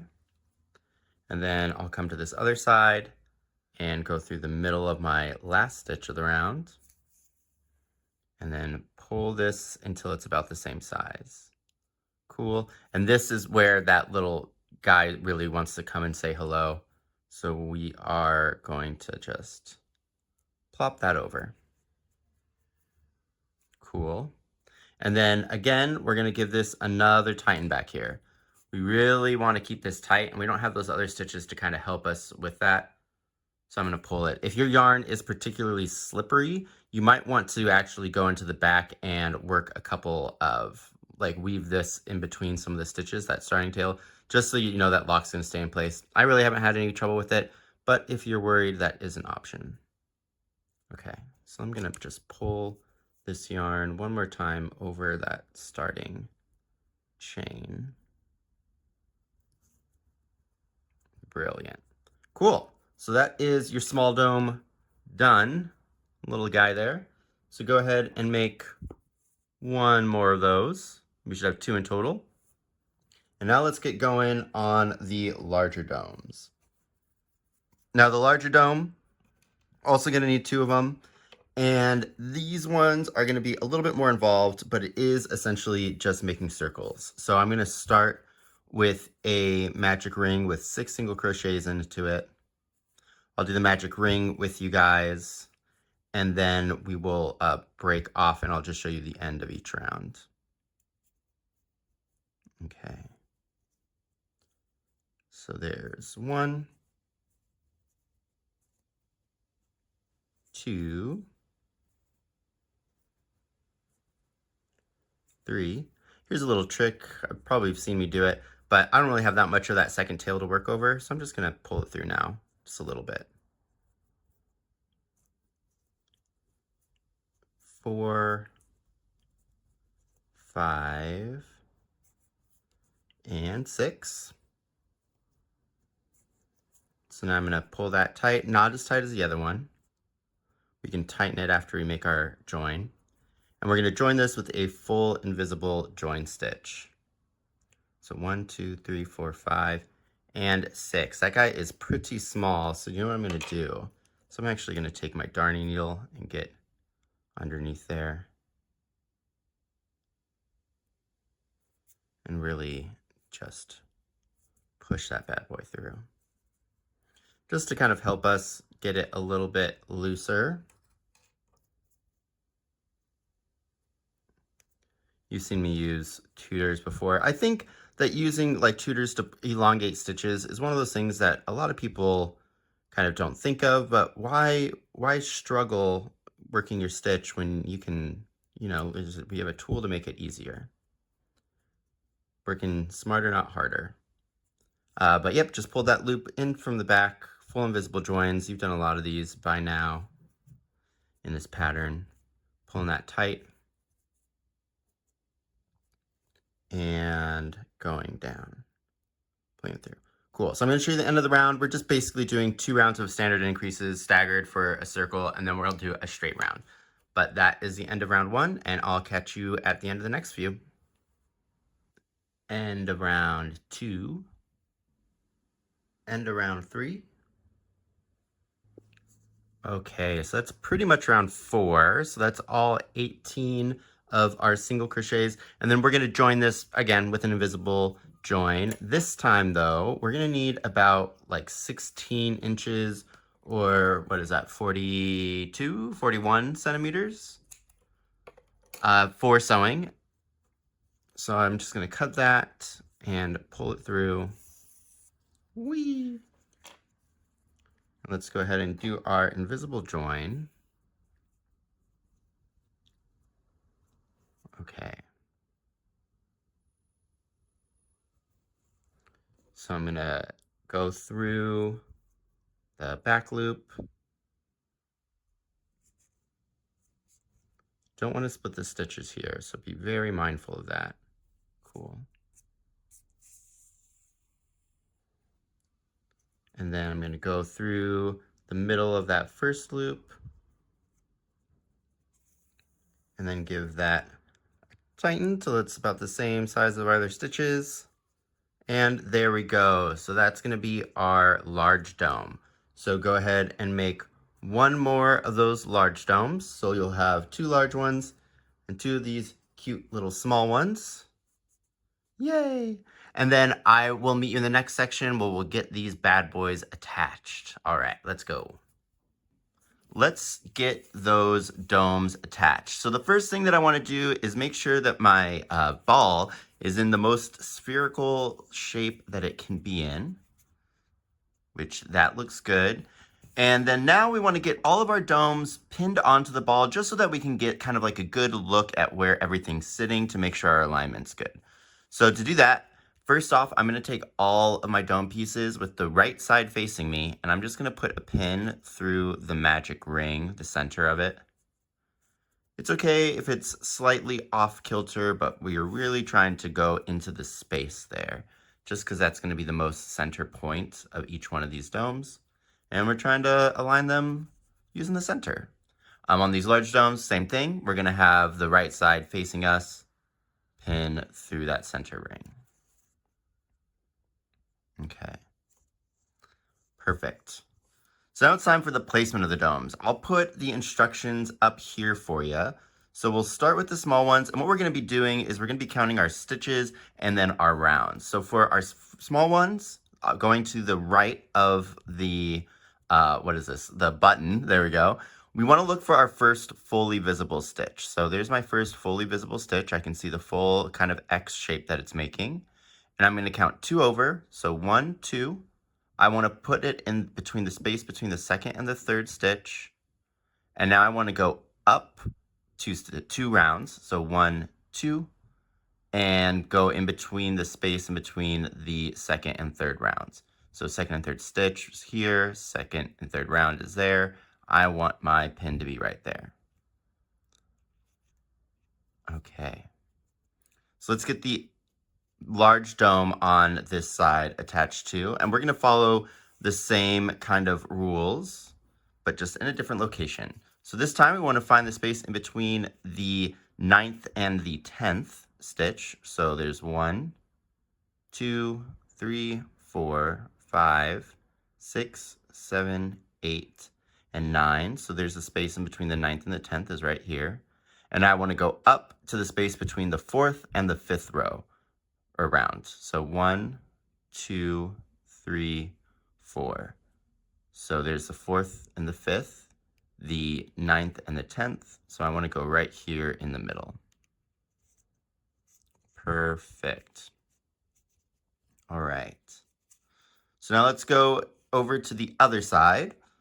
We'll start with our small dome, and this is going to be same location, same rules. This time, if we look a little closer, we kind of have a better kind of idea of what I mean by the full stitch. So you can see that like right here, there's a stitch there that's partially visible. I'm not going to start counting from that. I'm going to start counting from this one that's fully visible.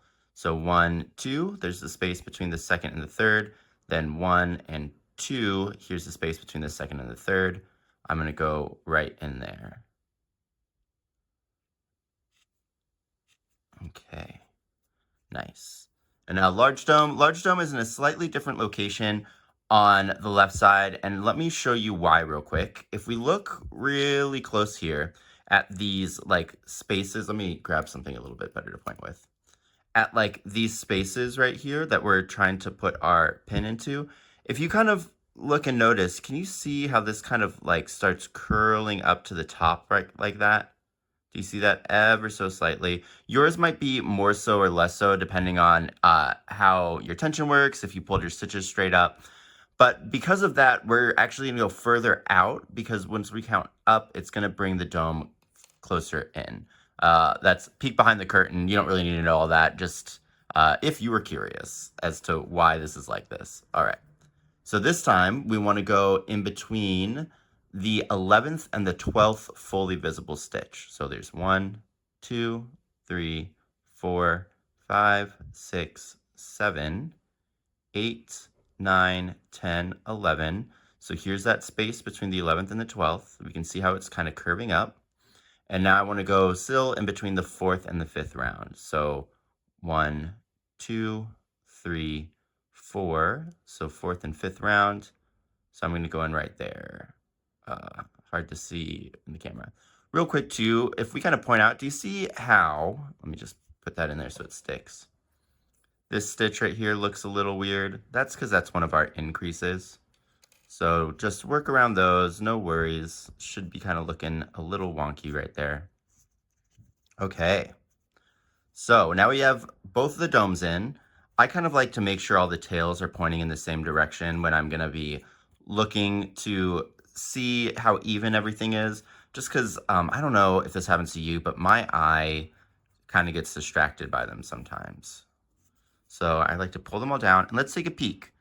So what we're looking for is everything to be kind of evenly spaced and mirrored along this center line. And I think we're doing pretty good. These domes look a little interesting. So let's check at the top. So it looks like on the top that they're both kind of, let's see, 1, 2, 3, 1, 2, 3. So they're both situated correctly up here. Remember, when we pin these in, they are going to be pushed up a little bit. So you can kind of manipulate that to get a better view. So it looks like we are kind of like equally placed here. And if we look at the sides, both of these little pieces should be kind of like skimming this top of round 1. So this one does almost feel like it's a little high, but if I kind of like hold this in when we pin it, that's going to be in that location. So I think we're good on this side. I like that. And on this side, on the bottom, we look like we are in the correct spaces as well. Get those out of the way. Cool. So I think we are set up. Now, if you need to adjust your starting or your locations for these, go for it. You know, that the directions that I gave you are, think of them more as like a roadmap that should get you to the pretty much correct location. But again, everybody's stitching and everybody's tension is different, so it might be slightly different than yours. I want to take a peek up here because these two almost look like they're not in the right spot. This one almost looks slightly further away. See, I've got like 1, 2, 3, 1, 2. 1, 2, 3, 1, 2. Okay, so I think maybe those are going to work, and it's just like a little illusion right now. If I kind of,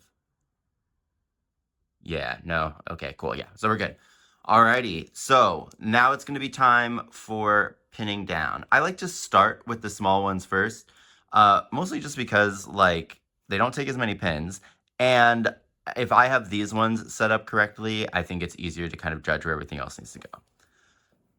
And we are going to be sewing these down using the, what do you call it? The, what did I call it actually? The open seamless method. So more on that later, but the reason I bring that up is the way that we're going to pin these is going to be slightly different than the button. For the button, we were going underneath both loops of the stitch, but this time we want to put them like right next to the stitch. So let me show you an example here. So if I kind of get this close to where it's going to focus still well, I have a stitch right here, right? So I'm going to find a space that's right next to it. Maybe if I do it sideways right here, you can see how my pin is on top of that stitch. And then I'm going to mark it right there. So that's that stitch pinned. Notice that I didn't go underneath any of the loops of the small dome. I just went right to the outside of it and put a pin in there. So let's go ahead and do that for all of these stitches. So this one's kind of feels like it's in the middle of the stitch. So I'm going to kind of just move it down to this end. And then over here, we are going to treat that final invisible join stitch that we did for the dome as if it was its own stitch. Okay, so come around here. Let's see.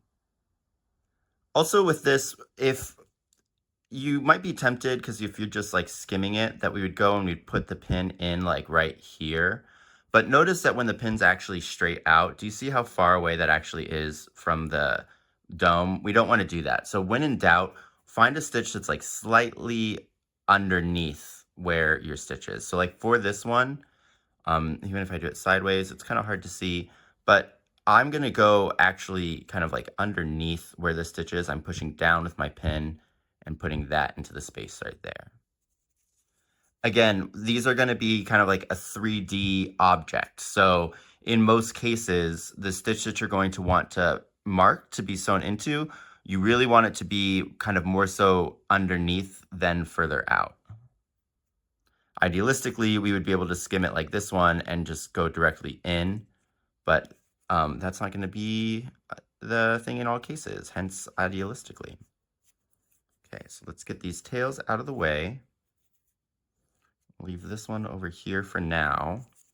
So that looks like that's an invisible join. So the next one that I need is this stitch. Another thing that can be helpful is if you're having trouble finding where the stitch needs to be, is kind of just spinning this around a little bit to kind of give you a better eye. In what we're going for here is a circle, right? Because we want the little domes to be circular in shape. So as long as these pins are creating a circle, that's what you want. And then number-wise, so we should have 7 pins going in, right? Because we did 6 for that round, so in the magic ring, and then we have 1 more because of that invisible join stitch, which makes like a fake stitch that we're going to be using. So in total, we should have 7 pins mapping where we're going to sew and put our needle in. Okay, so let's push these in just to make sure that I have 7. So 1, 2, 3, 4, 5, 6, 7. So that's looking good. And now what I want to do is I kind of want to like gingerly remove this little center piece that we have down here. So I'm just going to take out that center pin that we put in there.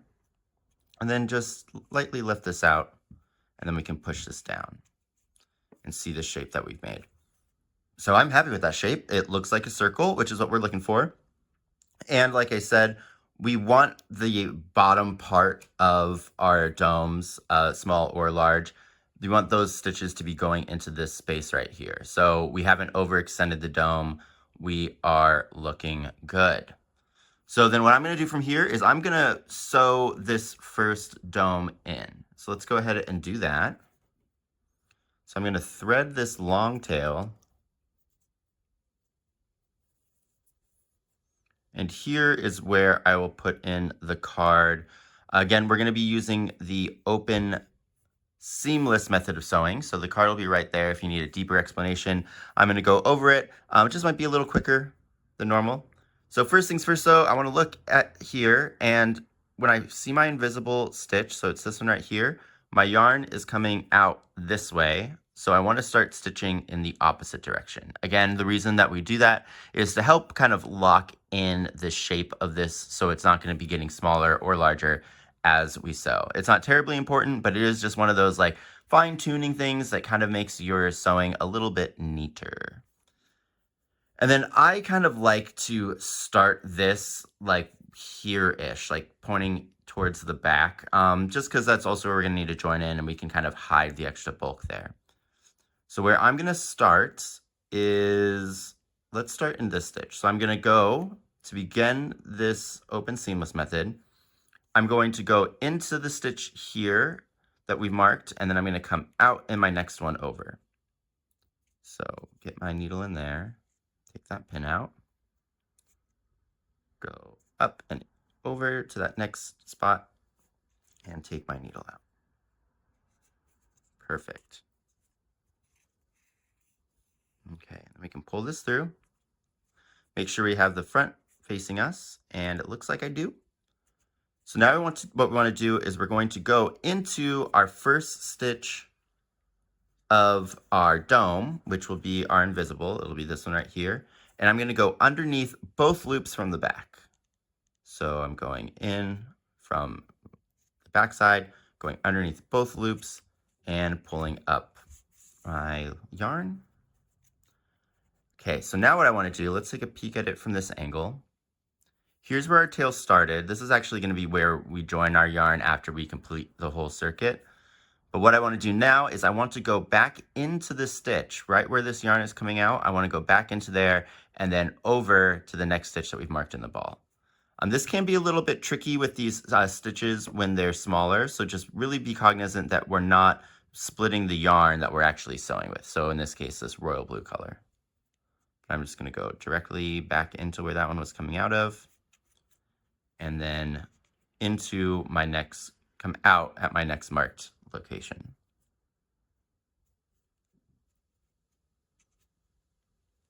Perfect. I think this mapping kind of technique with our pins is really, really nice to do. It can sometimes feel a little tedious or unnecessary, but it really allows us the freedom to kind of like move around and manipulate what we're sewing down as much as possible, which I always think just it makes sewing a little bit nicer. Okay, so what I want to show here is this is the yarn that is attached to our needle, right? And we want to try to keep these as perpendicular, meaning at a right angle, so like this, or I guess more so like that, to the stitch that it's coming around. So when I'm going to pull this to tighten it, I'm going to try to keep that at a as much of a 90-degree angle to the button as I possibly, or to the dome as I possibly can. We're going to pull that down, and we are going to pull this tight. Okay. All right. So then our next stitch, we're going to come up through our next available one on the dome. Remember, we're going from the back underneath both loops. Feel free to take this in 2 steps if you need to get underneath both those loops without splitting. I'm going to pull it through. Now I'm going to go back into the hole in the ball where this yarn is coming out of, and then I'm going to come over to my next stitch.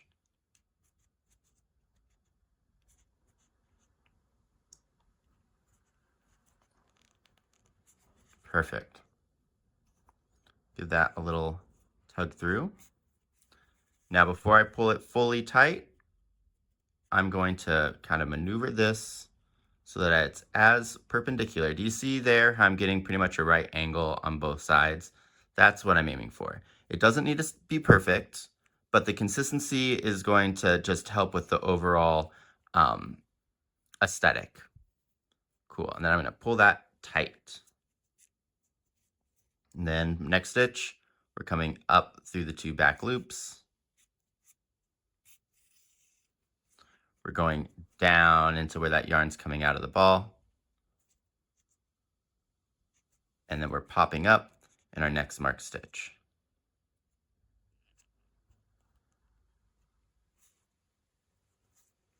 Whoop. It really wants to go through there, but I want it there. There we go.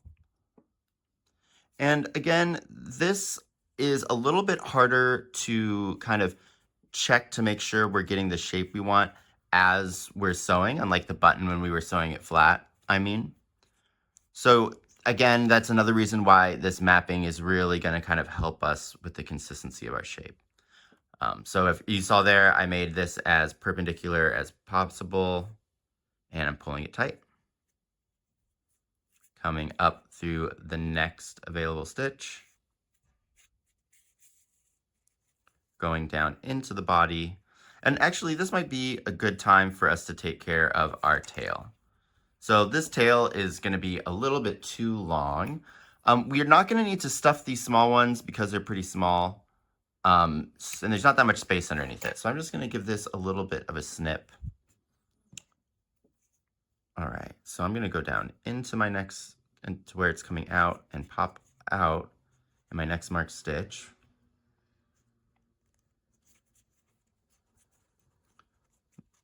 Pull that through. Make this as perpendicular as possible. Pull it tight. Okay. And now let's see if we can maneuver our tail in here. You know, I think we're just going to wait for the last stitch. So I'm going to go into the stitch on my dome. Pull that up. go into the body at the same spot and pop out in my next available stitch, or next marked stitch rather.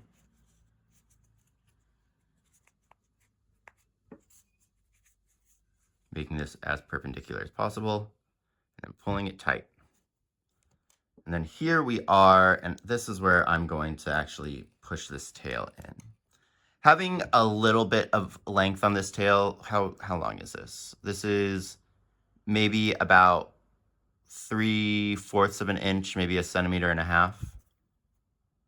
So I'm just gonna push that in, but having that little bit of bulk on there is gonna help kind of pop the button out a little bit. Again, we don't need stuffing, but having the tail there as a little bit of support, and the way that we're sewing it is gonna help make it pop for the smaller piece.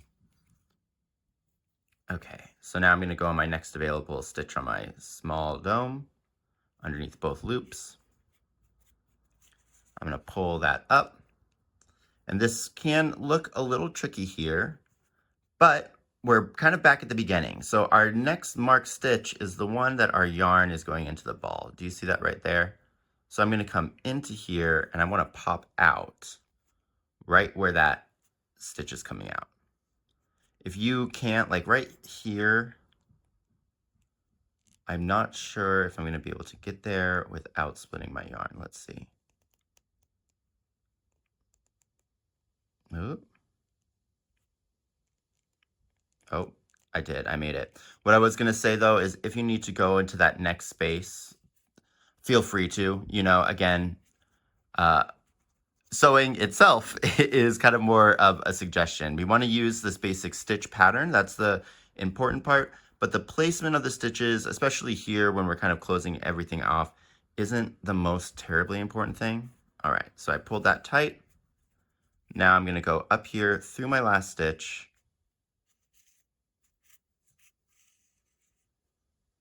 And now I want to bring this one back down. So I'm going to go into where the yarn's coming out of, and then I'm also going to try to come out at the same spot.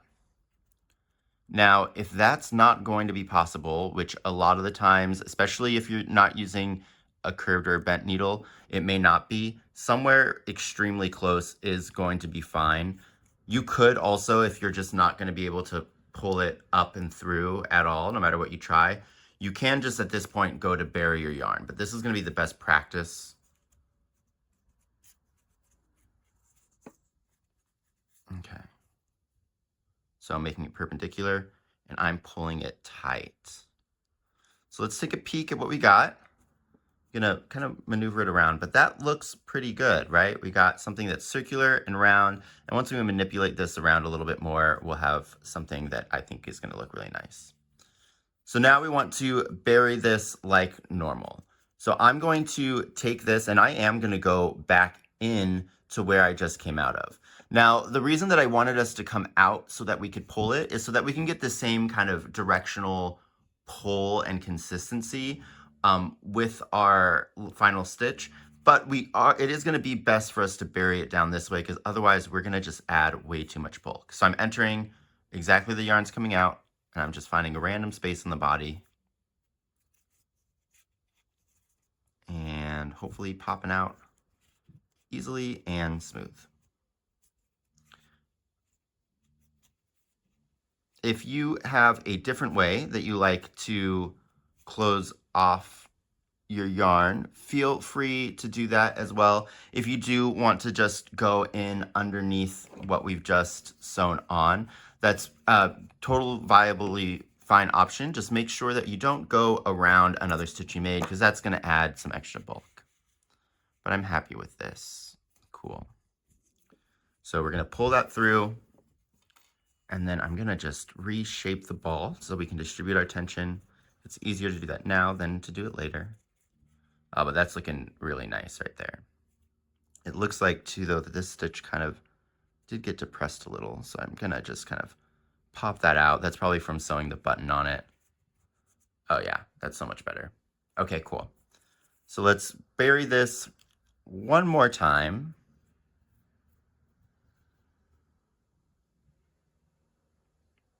Oop. Can I get it on there?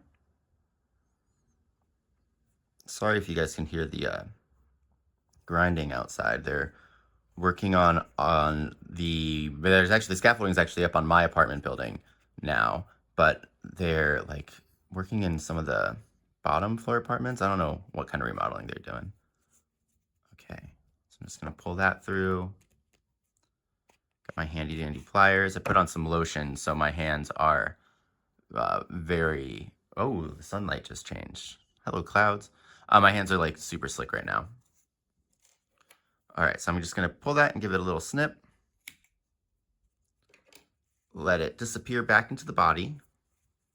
Reshape this into a little sphere just to get a peek at what we got.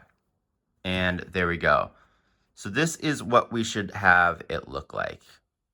You can see that it's seamlessly attached onto there, right? And we have something that's going to be super spherical or super circular. Now, is it a perfect circle? No. Again, we're sewing something that's slightly not a circle onto a grid. So having it not be perfectly circular is somewhat to be expected. So just heads up there, don't beat yourself up over it.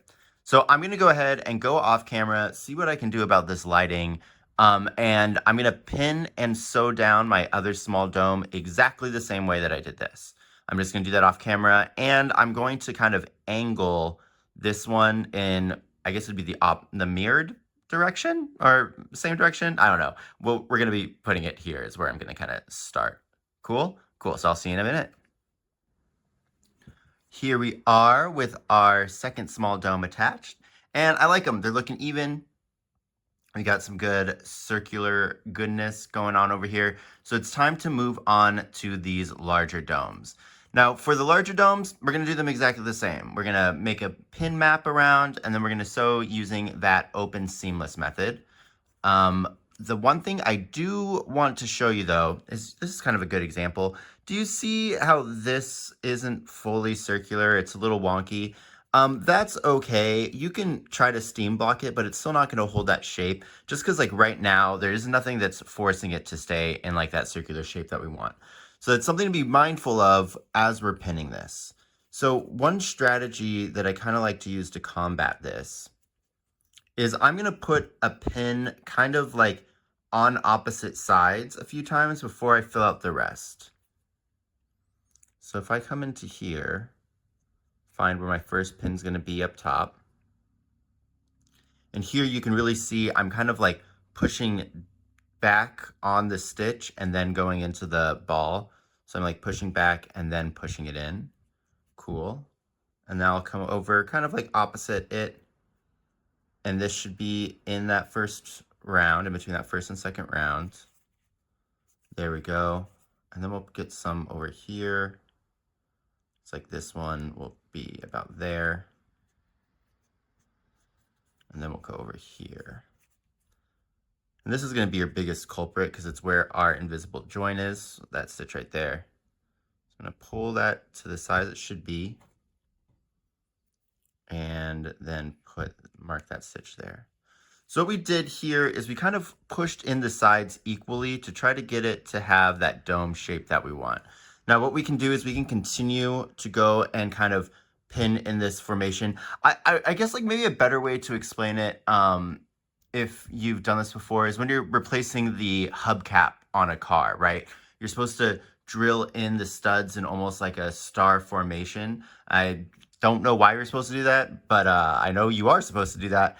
And here we're kind of doing it in that kind of formation as well in order to help us maintain this circular shape. If we just pinned like from one side to the other, we might get something that's a little bit more lopsided. So by pinning this way, we're really just helping to make sure that we maintain the shape that we want. Sorry, so I thought it was going to be like a perfectly sunny day, but it's pretty cloudy out, or like partially sunny. So the lighting is probably going to be a little inconsistent in this section, but we're almost done. So enjoy the ride. I was supposed to go out later, so I'm kind of hoping that the sun wins this battle. So that'll be nice out. Okay, oh, that felt a little weird. Cool. So I'm just going to do a few more of these with you guys, just so that you kind of get the idea of what I'm doing here. Again, when I'm going in, I'm putting my pin on to the stitch. Where's it? Where? Here we go. So I'm going onto the stitch and I'm kind of pushing down. I'm going directly below or like slightly behind where that stitch is. Cool. And that's going to help me kind of maintain this shape that I want.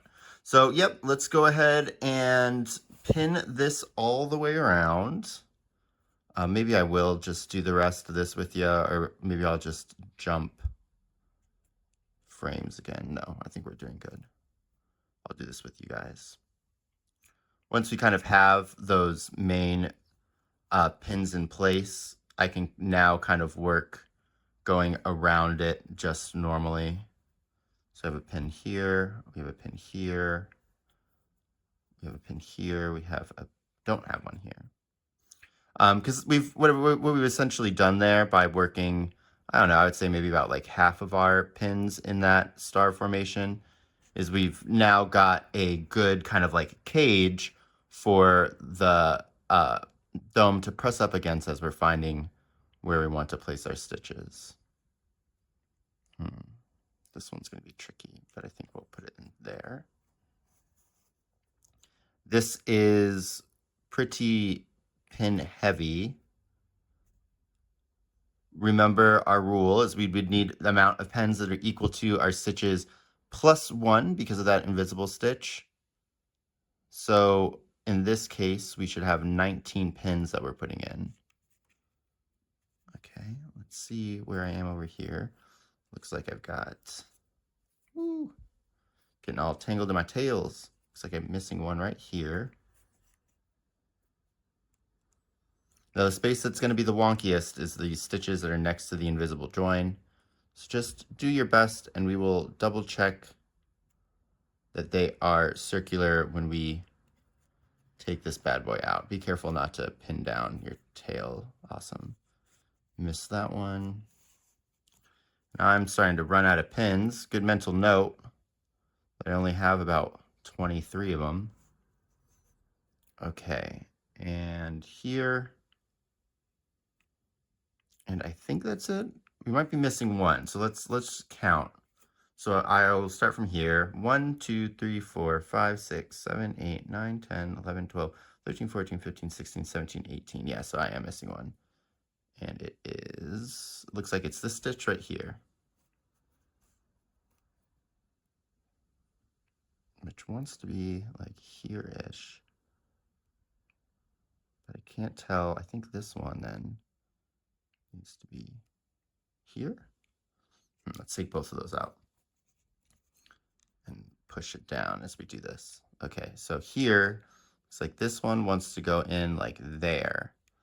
And that's through the center of a stitch as opposed to like in a space. And so is this one.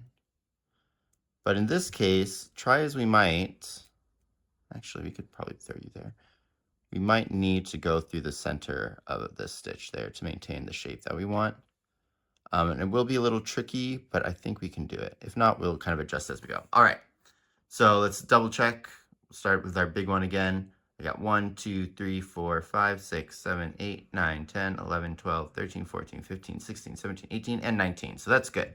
So we'll push these guys down. And then we'll lift this bad boy out and see if we made something that resembles a circle. Okay, so here I'm getting something that feels a little wacky, right? Like you can see that this side looks really nice and circular, whereas this side kind of starts to trail off. So I am going to go ahead and I think repin pretty much everything on this side because that just doesn't feel right to me. Down here feels pretty good still. This I think is an awkward position, so I might just move that one down. That already looks better. All right, and then we'll take this out too. And then we'll get this pin back in place. And this time I'm gonna move it so that my invisible join side is on a side that we've already created. So let me see, where are we? 1, 2, 3, 4, 5, 6, 7, 8, 9, 1, 2, 3, 4. Okay. And then we'll build these up to kind of make our cage again. These little ball pin ones are really, really nice for how easy they are to kind of maneuver and manipulate.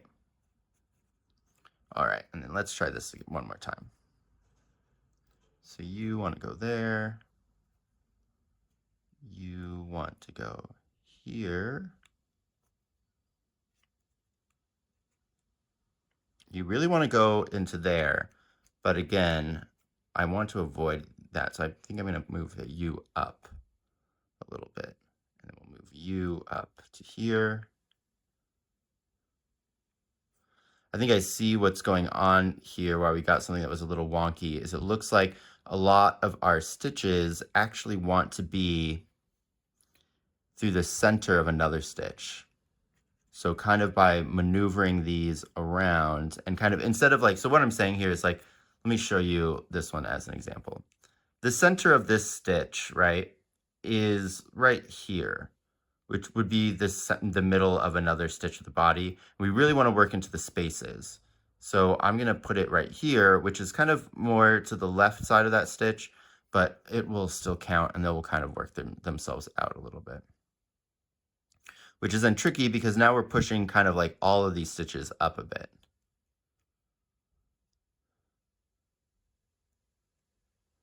Okay, and that's the last one right there. Right? Yeah, I think so. 1, 2, 3, 4, 5, 6, 7, 8, 9, 10, 11, 12, 13, 14, 15, 16, 17, 18, 19. Yeah. Okay. So let's see if that did us any good. I think I can already tell. Yeah, look how much nicer that looks. So it's still not a perfect circle, but it's way closer to being something that is circular in shape than it was before. So glad kind of that happened so I can kind of show you what to do. But we're going to use this for sewing and we're going to sew using that same method. So it's still going to be that open seamless method.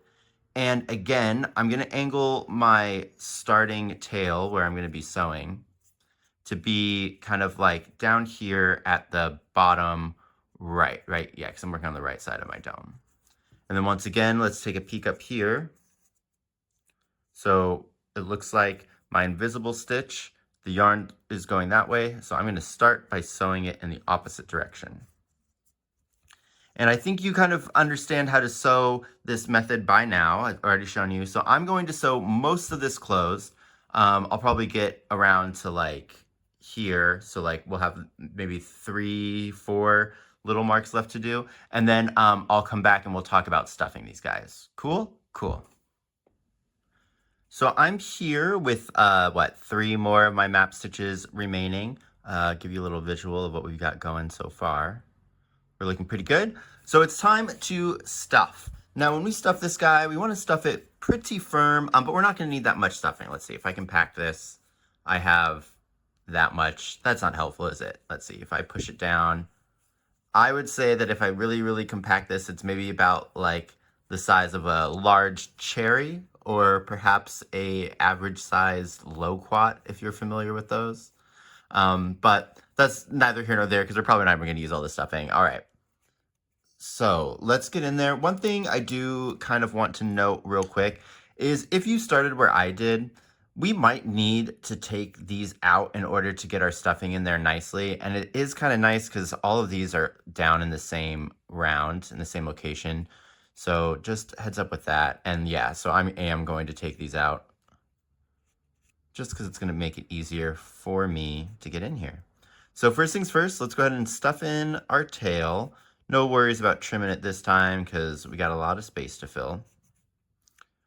One thing you'll notice as we're stuffing is that it's going to start pushing down the actual surface of the ball. So the gray part's going to get pushed down if we start to overstuff it. So we can kind of use that as a guide for how much stuffing to put in here.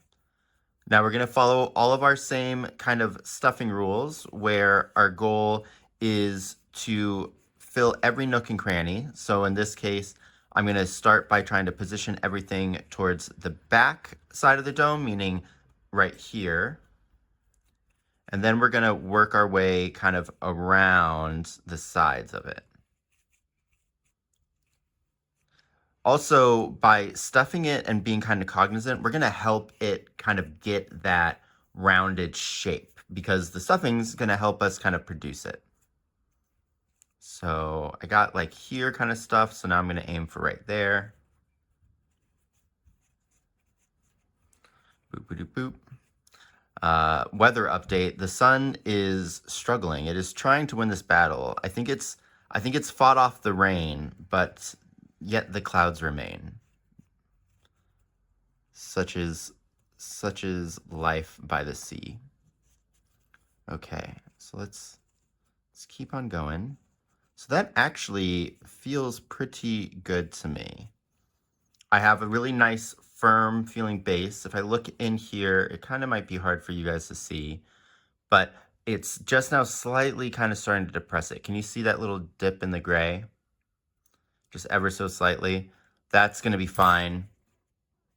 And if I kind of like use my finger to hold down this, it looks like we have a pretty good shape. I might try to actually, you can see how this is still fairly angled, which is fine. Again, we're sewing onto a grid, something that isn't a circle. See if I push those, does that want to stay out? It does kind of want to stay out. So what I might do is I'm grabbing the stuffing with like the bottom. Let me show you kind of like above here. So imagine that this is the stuffing that's inside the ball. I'm kind of going in and I'm pushing on it, like I'm hooking onto that stuffing and trying to push it into these sides. Is it going to do anything in the long run? We don't know. This kind of shaping, depending on what kind of yarn you're using, is going to be kind of better achieved by blocking. So by wet blocking specifically. So if you're using acrylic, you'd want to use like steam to kind of hold it into place, get it to the shape you want, let it dry there. If you're using cotton, you can use steam as well as getting it wet and then moving it. Problem is if you get the cotton wet and then move it, like fully soaked, it's going to dry a little kind of hard and crusty. So just be aware of that. It's usually better just to use steam with cotton as well. Okay, so I had 3 mapped stitches. I can see those stitches right here. The first thing that I'm going to do is I'm going to put these pins back in. Yes, they were all in the same round. However, for consistency's sake and for ease, we're just going to throw those bad boys back in there. And then let's get back to our sewing. Now it's going to be a little bit trickier to sew now because we've got to kind of struggle against the stuffing that we put in there. So just be aware of that. Let me get this in. And the first struggle that we're going to have with the stuffing is going to be making sure that we don't pull it out. So as you can see, I've really pushed my stuffing to the inside of there, so there's not really any poking out. If you do have some poking out, try not to pull it up with the needle when we're going underneath our stitches. That's just because when the fiber comes out, it's kind of really hard to control it and put it back in there. So it's easier if we can just avoid doing that altogether. Now when I'm pulling this, I'm also pushing the top part of the dome down here. I'm not trying to like stretch it or anything. I'm just trying to make sure that it's above where it's supposed to go. It's kind of like when you're pulling the sides close to zip up a bag or like your travel backpack when you're getting on a plane or going on a train or whatever. Same kind of principle there. All right, so now I'm going to go up and over into my next mapped stitch, which is a little bit further along. Oop. Okay. Still doing construction, so sorry about that. Looks like the sun is winning the battle now. Okay, so I'm going to pull that tight. Come up through my next one. And you pretty much know how to close it. This is where it gets a little bit tricky, right? Because we're turning under our stitches, so it can be a little bit trickier to work in these last few ones. So just take your time. No, you've already spent a whole bunch of time crocheting this cute little thing. So why not take just the little extra time it takes to get in those stitches right. Okay, nice. Perpendicular, pulling it tight. Hoping I lost what stitch I was on. Was it this one that we just pushed down? No, it's the one before it.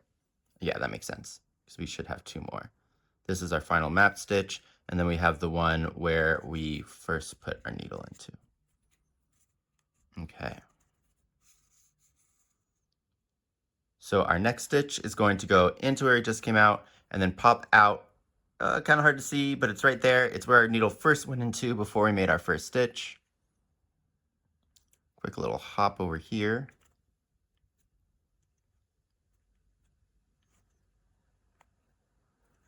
Let's see if maybe if I open it from this side a little, that'll help. No. This is, again, curved needle supremacy right over here. Okay. And I'm going to need this, these pliers to get through here. Okay. Pull that one tight. And then we're going to go up and under our last stitch, which is going to be tricky.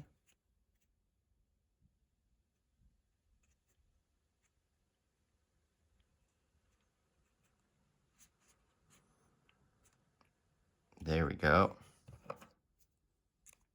Okay, so let me show you what I was talking about with that other one.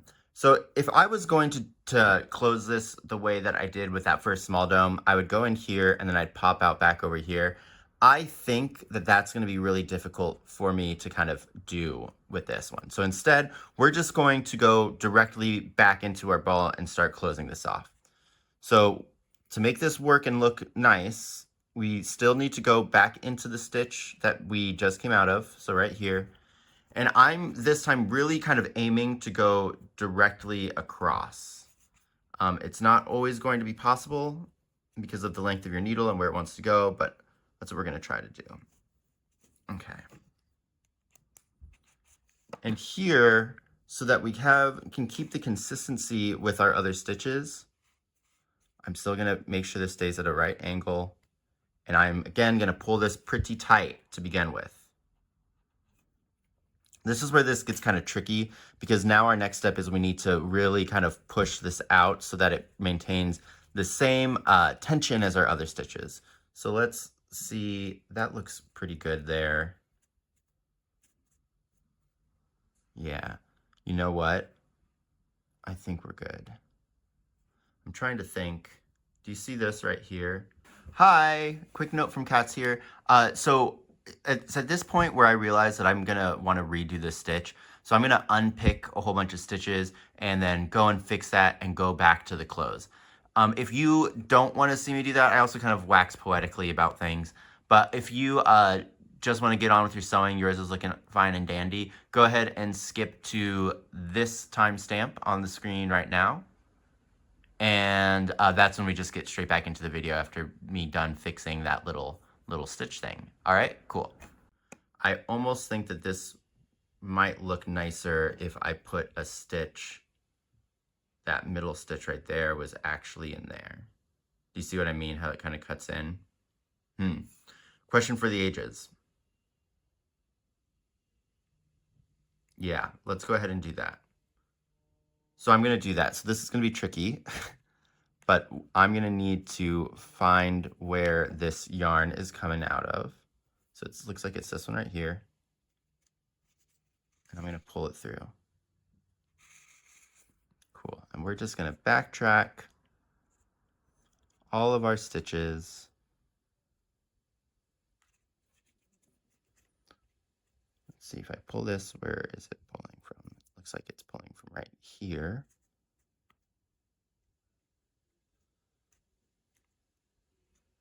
Show you how to how to pick everything. Are these ones related? Or is that the starting one? Oops. There we go. So just take this process really slow. I can tell that that's the top of a stitch, so I think it's somewhere over here. Yeah, it looks like it's right here somewhere. So you can see I'm just kind of like going behind and loosening up the stitches before I come here and pull them through.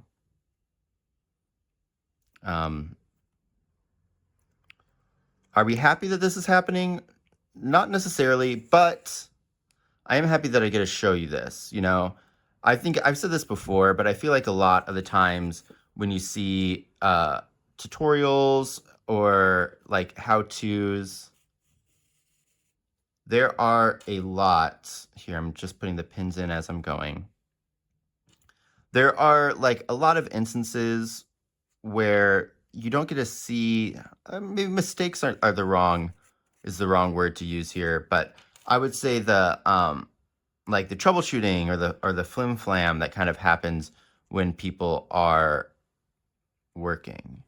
And then I think that makes it harder for you, I'm talking to you, the viewer this time, when like you might see something that doesn't really make sense, where you might have made a little like mistake or done something slightly not standard. Or if you're just kind of wondering right here, because like here we did everything correctly, right? But we are like, just don't really like the aesthetic. And I assure you, okay, so wait, real quick, where we are right here, this is where I want to pull this stitch out. I want to make it come out, maybe even like right there. No, that'll be too low. I think like in between these two legs right there is where I want. Okay, what was I saying? Oh, because like here we didn't make a mistake at all. We're just kind of fixing the aesthetics of it. And I think it's really good for you to see how to make those adjustments, you know, so that if you want to make them, then you can. But we are almost there. Okay. And I also do think that it is important, if we don't like something like that, to make this adjustment. It is going to seem very small and minor, right? Like we're just moving one stitch over, but I want you to see just how big of a difference it really can make to the overall look. And that attention to detail isn't necessary in all pieces, but I mean, I kind of like it. It's again, it's one of those things where I've spent so much time working on this that I want it to look as best as possible. And if that means I have to quickly undo some stitches, then that means I have to quickly undo some stitches. Okay. So let's really get that in there where we want it to be. There we go.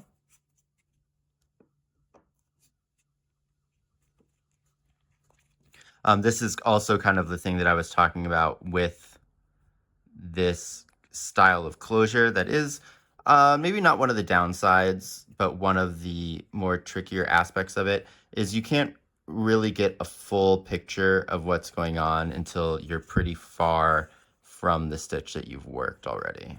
Okay, get that a tug. Then I'm going to go into that same stitch and then pop up over here. All right, but we're back on track. And luckily, all of these stitches have already been worked into, so they are larger and a lot easier to get in. Now I'm pulling these tight. One thing you may notice here as well is when we undid some of these stitches, it looks like we might have split our yarn here. You know, your yarn that you're sewing with tends to get unraveled as you kind of like work more stitches around. So what I'm going to do here is, it looks like here's where our split is. I'm just going to remove that thread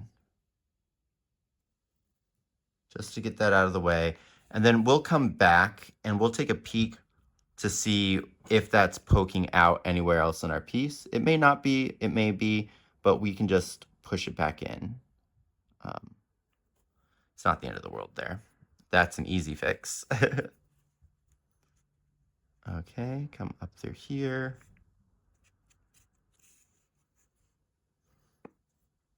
I don't know. There's also like an ego thing when you're like a creator, you know, you want to do everything perfect on camera for people. And, you know, there's a level of, I think, perfection that is needed, right? Because I'm a teacher in this instance. So I should be doing things precisely and with intention so that it's easy for you guys to understand. But at the same time, everybody makes mistakes and everybody's learning. So I think it's also important that you see that even I, the best crocheter that has ever existed, don't at me, makes mistakes as well. Okay, so let's get in here and pull that one tight, and come over here and get into here. Pull that one tight.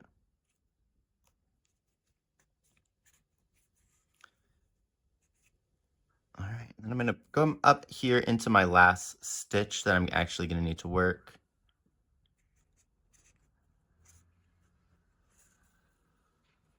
Cool, and before we go to bury it, let's take a peek. Yeah, see, I like that way better. Do you see the change that made? How much smoother that is? Actually, you know what? Let's hold up a screenshot right here. All right, so hopefully in the future I am vindicated because I'm just filming this right now. But I can already tell that this is like a way smoother kind of curve than it was before. Before it felt like it cut in. So even just that small little stitch can make a huge difference on the overall appearance. So just, you know, keep it in mind, just so you can see that it is actually worth it to do these things.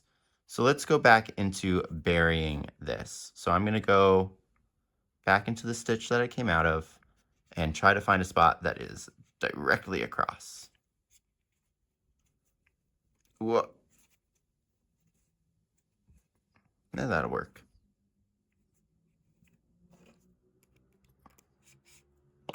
Motorcycle. And we're going to pull that really tight.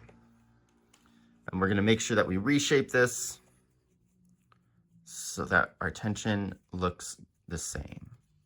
So let's take a peek. Yeah, that looks pretty good all the way around. Awesome. So let's bury this one more time. I think another kind of good thing to see with me unraveling it like that is you really do kind of see how much tension all of this yarn is under and how hard it is going to be for it to come undone. I think that's kind of a good example. A lot of the times when you think you're like, wait, we're just burying our yarn, we're not tying it off, it seems kind of crazy. But once you have to undo something like how we just did, you're like, oh, okay, so it is in there. Good to know. All right, so pull that through, give this a little snip, and let's reshape it. Nice. Now that is looking fine and toasty. Very smooth, very nice, very circle shaped. Okay, so next thing to do is to sew on our second dome. We're gonna do it in the exact same manner as we did the last one. So first I'm gonna start off with pinning it in that star shape formation. Then I'm gonna start going around the sides. I'm gonna check the pinning to make sure we have something that looks circular, or a map that looks circular. Then when I sew this down, I'm gonna have my tail on this side, just so it's angled kind of towards the bottom and towards the back. And I'm going to go against the direction that my tail's coming out. So my tail's coming out going that way. I'm gonna start sewing with my tail in this direction. Cool, so I'm gonna get that all set up. I'm gonna start sewing and then I'll meet you back once we have 3 map stitches remaining to do the stuffing so that we can do that together one more time. All right, in a minute. Okay, so I am back with this almost completely sewn down. I've got 3 more of my map stitches to do. And take a note here. Let me kind of make them a little bit more visible. These 3 are at an angle. It's going to be a little bit harder when we remove these to put these back in. So just make sure you make a mental note of where yours are. So I'm just going to take those out real quick, shove them in my pin cushion. And let's get to stuffing. So you'll need your large cherry, regular size, loquat amount of stuffing. And let's get into it. First off, let's get this tail in. And we're going to be stuffing with the exact same rules. So we want it to be fairly firm, and we want to make sure that we are aiming our stuffing into all these nooks and crannies so that we can produce something that is round looking. The other thing about stuffing here is we're really trying to, at this point, make this one look like the other dome that we've already done. They'll be sisters, not twins. Shout out to all my drag queens out there. And just, you know, people who do makeup. Okay. So I'm making sure that I'm pushing this stuffing to the sides, pushing it all the way to the front, to the back, to the front of the ball, to the back of where my needle's going in, and really kind of filling up every piece over here. Okay. So I think we're going to need a little bit more just on this side. So I'm going to grab some.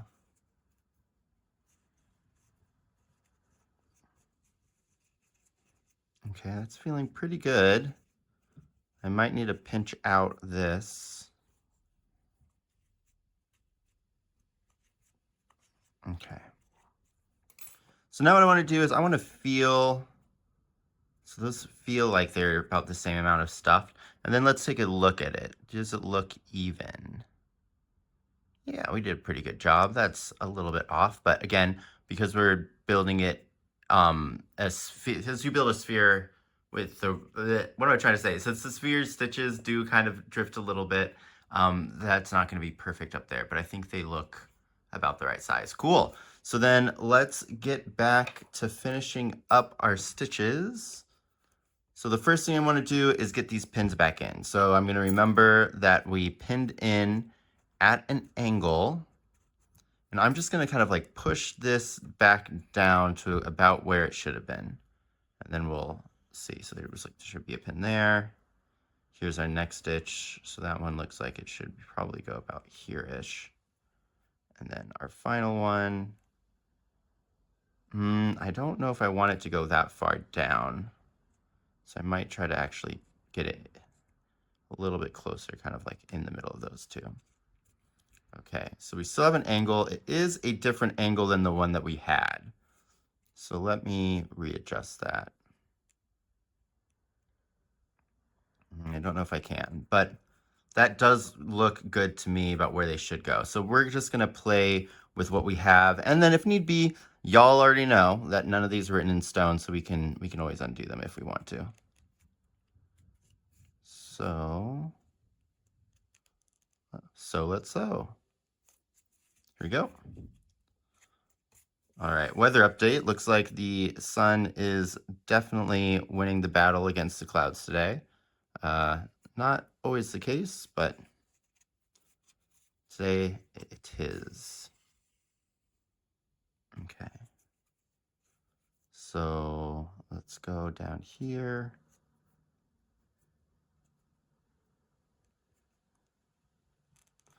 There we are. Grab these. Now I'm really liking these pliers. I might get some that are a little bit more aesthetic for the videos. Way better than using your teeth. So right here, do you see how we got some of the stuffing in there? Let's see if we can kind of pick that out. If not, we might need to undo the stitch. No, I think we're getting it. This is what I mean about how it's easier to kind of hide it than it is to pull it. So now that we've got like the bulk of it that was wrapped around the stitch is gone, now we just need to deal with the fluff that we have here, and we can deal with that just by kind of pushing it back in. Say, you know what, it's really great to see you, but I think I would prefer it if you just went back home.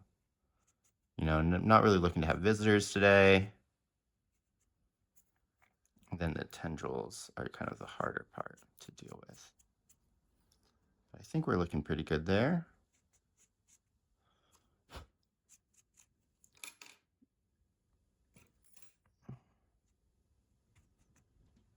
Oh, that's the ticket right there.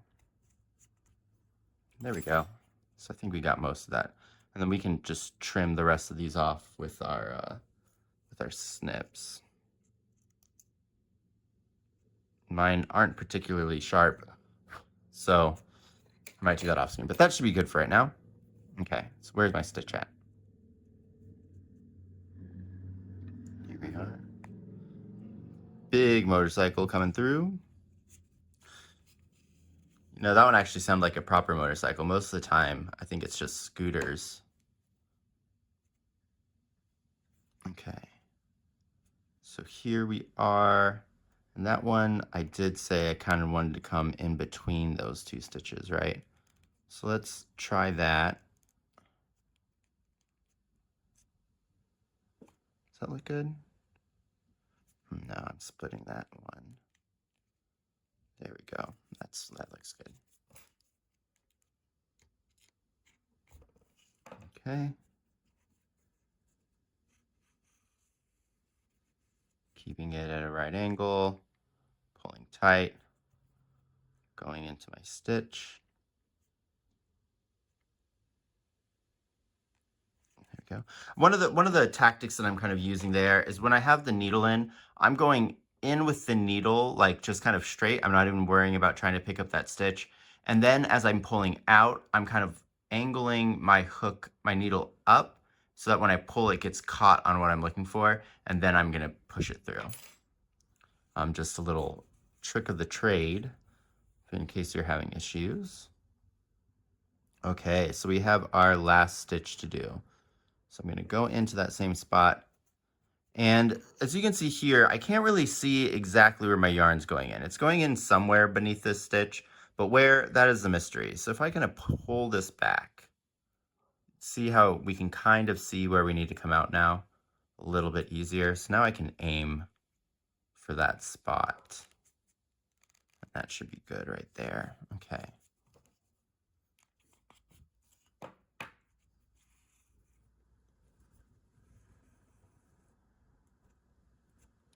Keeping it perpendicular. Yeah, see, it looks like we got another little bit of our fluff.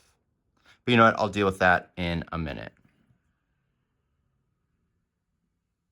And now we need to scoop up our final stitch. Okay. Nice. So I think for this one, let me give that a tug.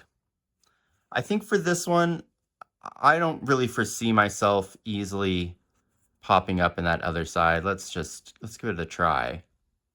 Oh, maybe I can. Yeah, okay, cool. So yeah, we'll come in here. We'll definitely need our pliers. And then we'll give that a tight pull and then reshape this out and give it a peek. Nice, I am liking that.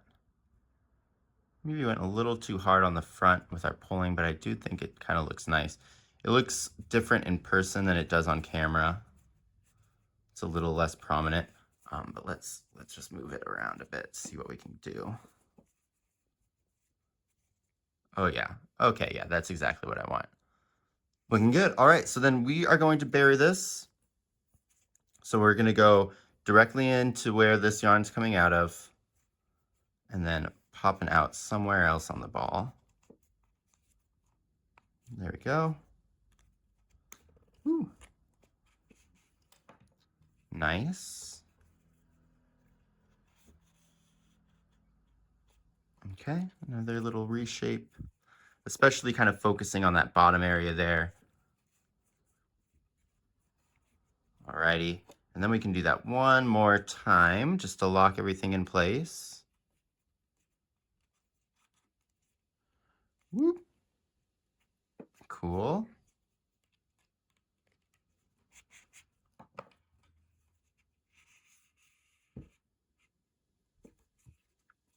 All right, now I'm just gonna give this a snip close to the body. It should snap back in when we reshape it. Yeah, that looks good. All right, so let's give this its final little roundabout. And there we are. You guys just made yourself a heavy ball. So we are looking pretty symmetrical. Everything's looking good. If you were just here for the tutorial, that's it. That's all we're going to be actually doing tutorial-wise today. Please comment, like, subscribe. Really does help, and I really do appreciate it. But for everybody else, we are going to go to the discussion section where we'll chat a little bit about the pattern and a little bit about what we want to carry on forward and whatever. And then I'm going to clean up everything too to make this guy look really nice and pretty. So either I will see you next time, or I will see you in 2 shakes of a lamb's tail, or a Wooloo's tail, a Dubwool's tail. I don't know. I'll see you in a bit. Bye. Probably a Dubwool since it's a heavy ball. Anyways, see you in a sec. I got our heavy boy all cleaned up for us. It's looking so nice, so proper. But yeah, let's get into discussion. I just got a couple things that I want to talk about. First off is going to be this new button. And by like the new button, I mean like first we do the inside, cut our yarn, reattach it, and make the outside. I love it because it gives this like really, really clean looking just like chain all the way around, which I think looks really, really nice. If we compare it to like, here's the net ball, the last one we did. You can see here in the chain that there's like just a little bit of a breaking point, and that's just because of the way that we joined it together. And it doesn't look bad, but when I put the two next to each other, I do think that this one looks noticeably more like polished and professional.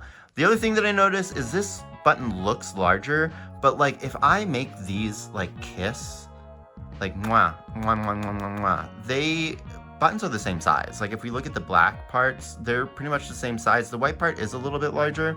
So that might just be the method of like attachment and whatever, but I don't think it's wrong proportionally, right? So I think we'll probably stick with this button method. Now the other thing I want to talk about is how we were trying to counteract the way that our stitches lean, or stitch drift rather. And I think that pull up method is good and it does help mitigate it, but I think that that pull up method is probably better for things that are worked as like cylinders, because we're increasing here, right? So our stitches are going to get pushed to the side, and we're decreasing here, so they're going to get pushed to the side down there as well. I'll probably make a full video so we can kind of look at this technique in isolation in different things. You know how I make videos, but expect that to be coming soon. The other thing I want to talk about is our joining method. So this full invisible join method, I still really do like that it's pretty much seamless, but the one thing that I don't like that we also talked about last time is the jog that it has, right? So where's our join? Our join's right here. So when the end gets joined to the beginning, it's higher. And it's probably just the nature of the way that we're joining and pulling things. I'm assuming it's that pull up stitch where we make our chain from. And I've tried different ways to combat it and can't really figure out the way to do it. And in a lot of cases, I don't think it's important. You know, the reason we did it here is because it does help to stop the jog and the lean of your stitches. And that makes it easier for me to tell you the map for where to attach pieces at. But I just really don't like this edge. So I think that'll probably change in the future. There are specific times when we would use it, like here on the netball, you still have that kind of, here, I'll put it the right way. You still kind of have that like jogging here where this side is higher than the other, but that's pretty hidden. So you don't really see it at all. Whereas here, like high, it's pretty bad. And I didn't want to have that in the front because you would see the jogging in the front, which is why I moved it to the back. So we might kind of abandon this technique now for most of our balls, but it is still something to have in our arsenal. And I still do think we'll go forward with moving the seam to the back. We'll just switch what kind of seam we're using. But yeah, that's all I really wanted to talk about. Just another quick reminder that the physical, or not the physical, but the written version of this pattern is going to be available on my Etsy for 25% off, making it about $1.50 until August, what is that, 16th of 2026. And yeah, if you'd like to get it, it's a good time to. All my other patterns are going to be available on my Etsy as well, the written versions. The videos for them are always on YouTube on my channel for free. Please comment, like, subscribe, do all those YouTube things. I'm still growing. I'm at 1,000 and we're still slowly ticking up, and I couldn't do it without you, and I'm super, super appreciative. So yeah, I think that's it. Until next time, I'll see you guys later. Go have fun catching some heavy Pokemon. All right, bye. Take 2. Take 2. Take 2. Take two, take two, take two, take two, take two, take two.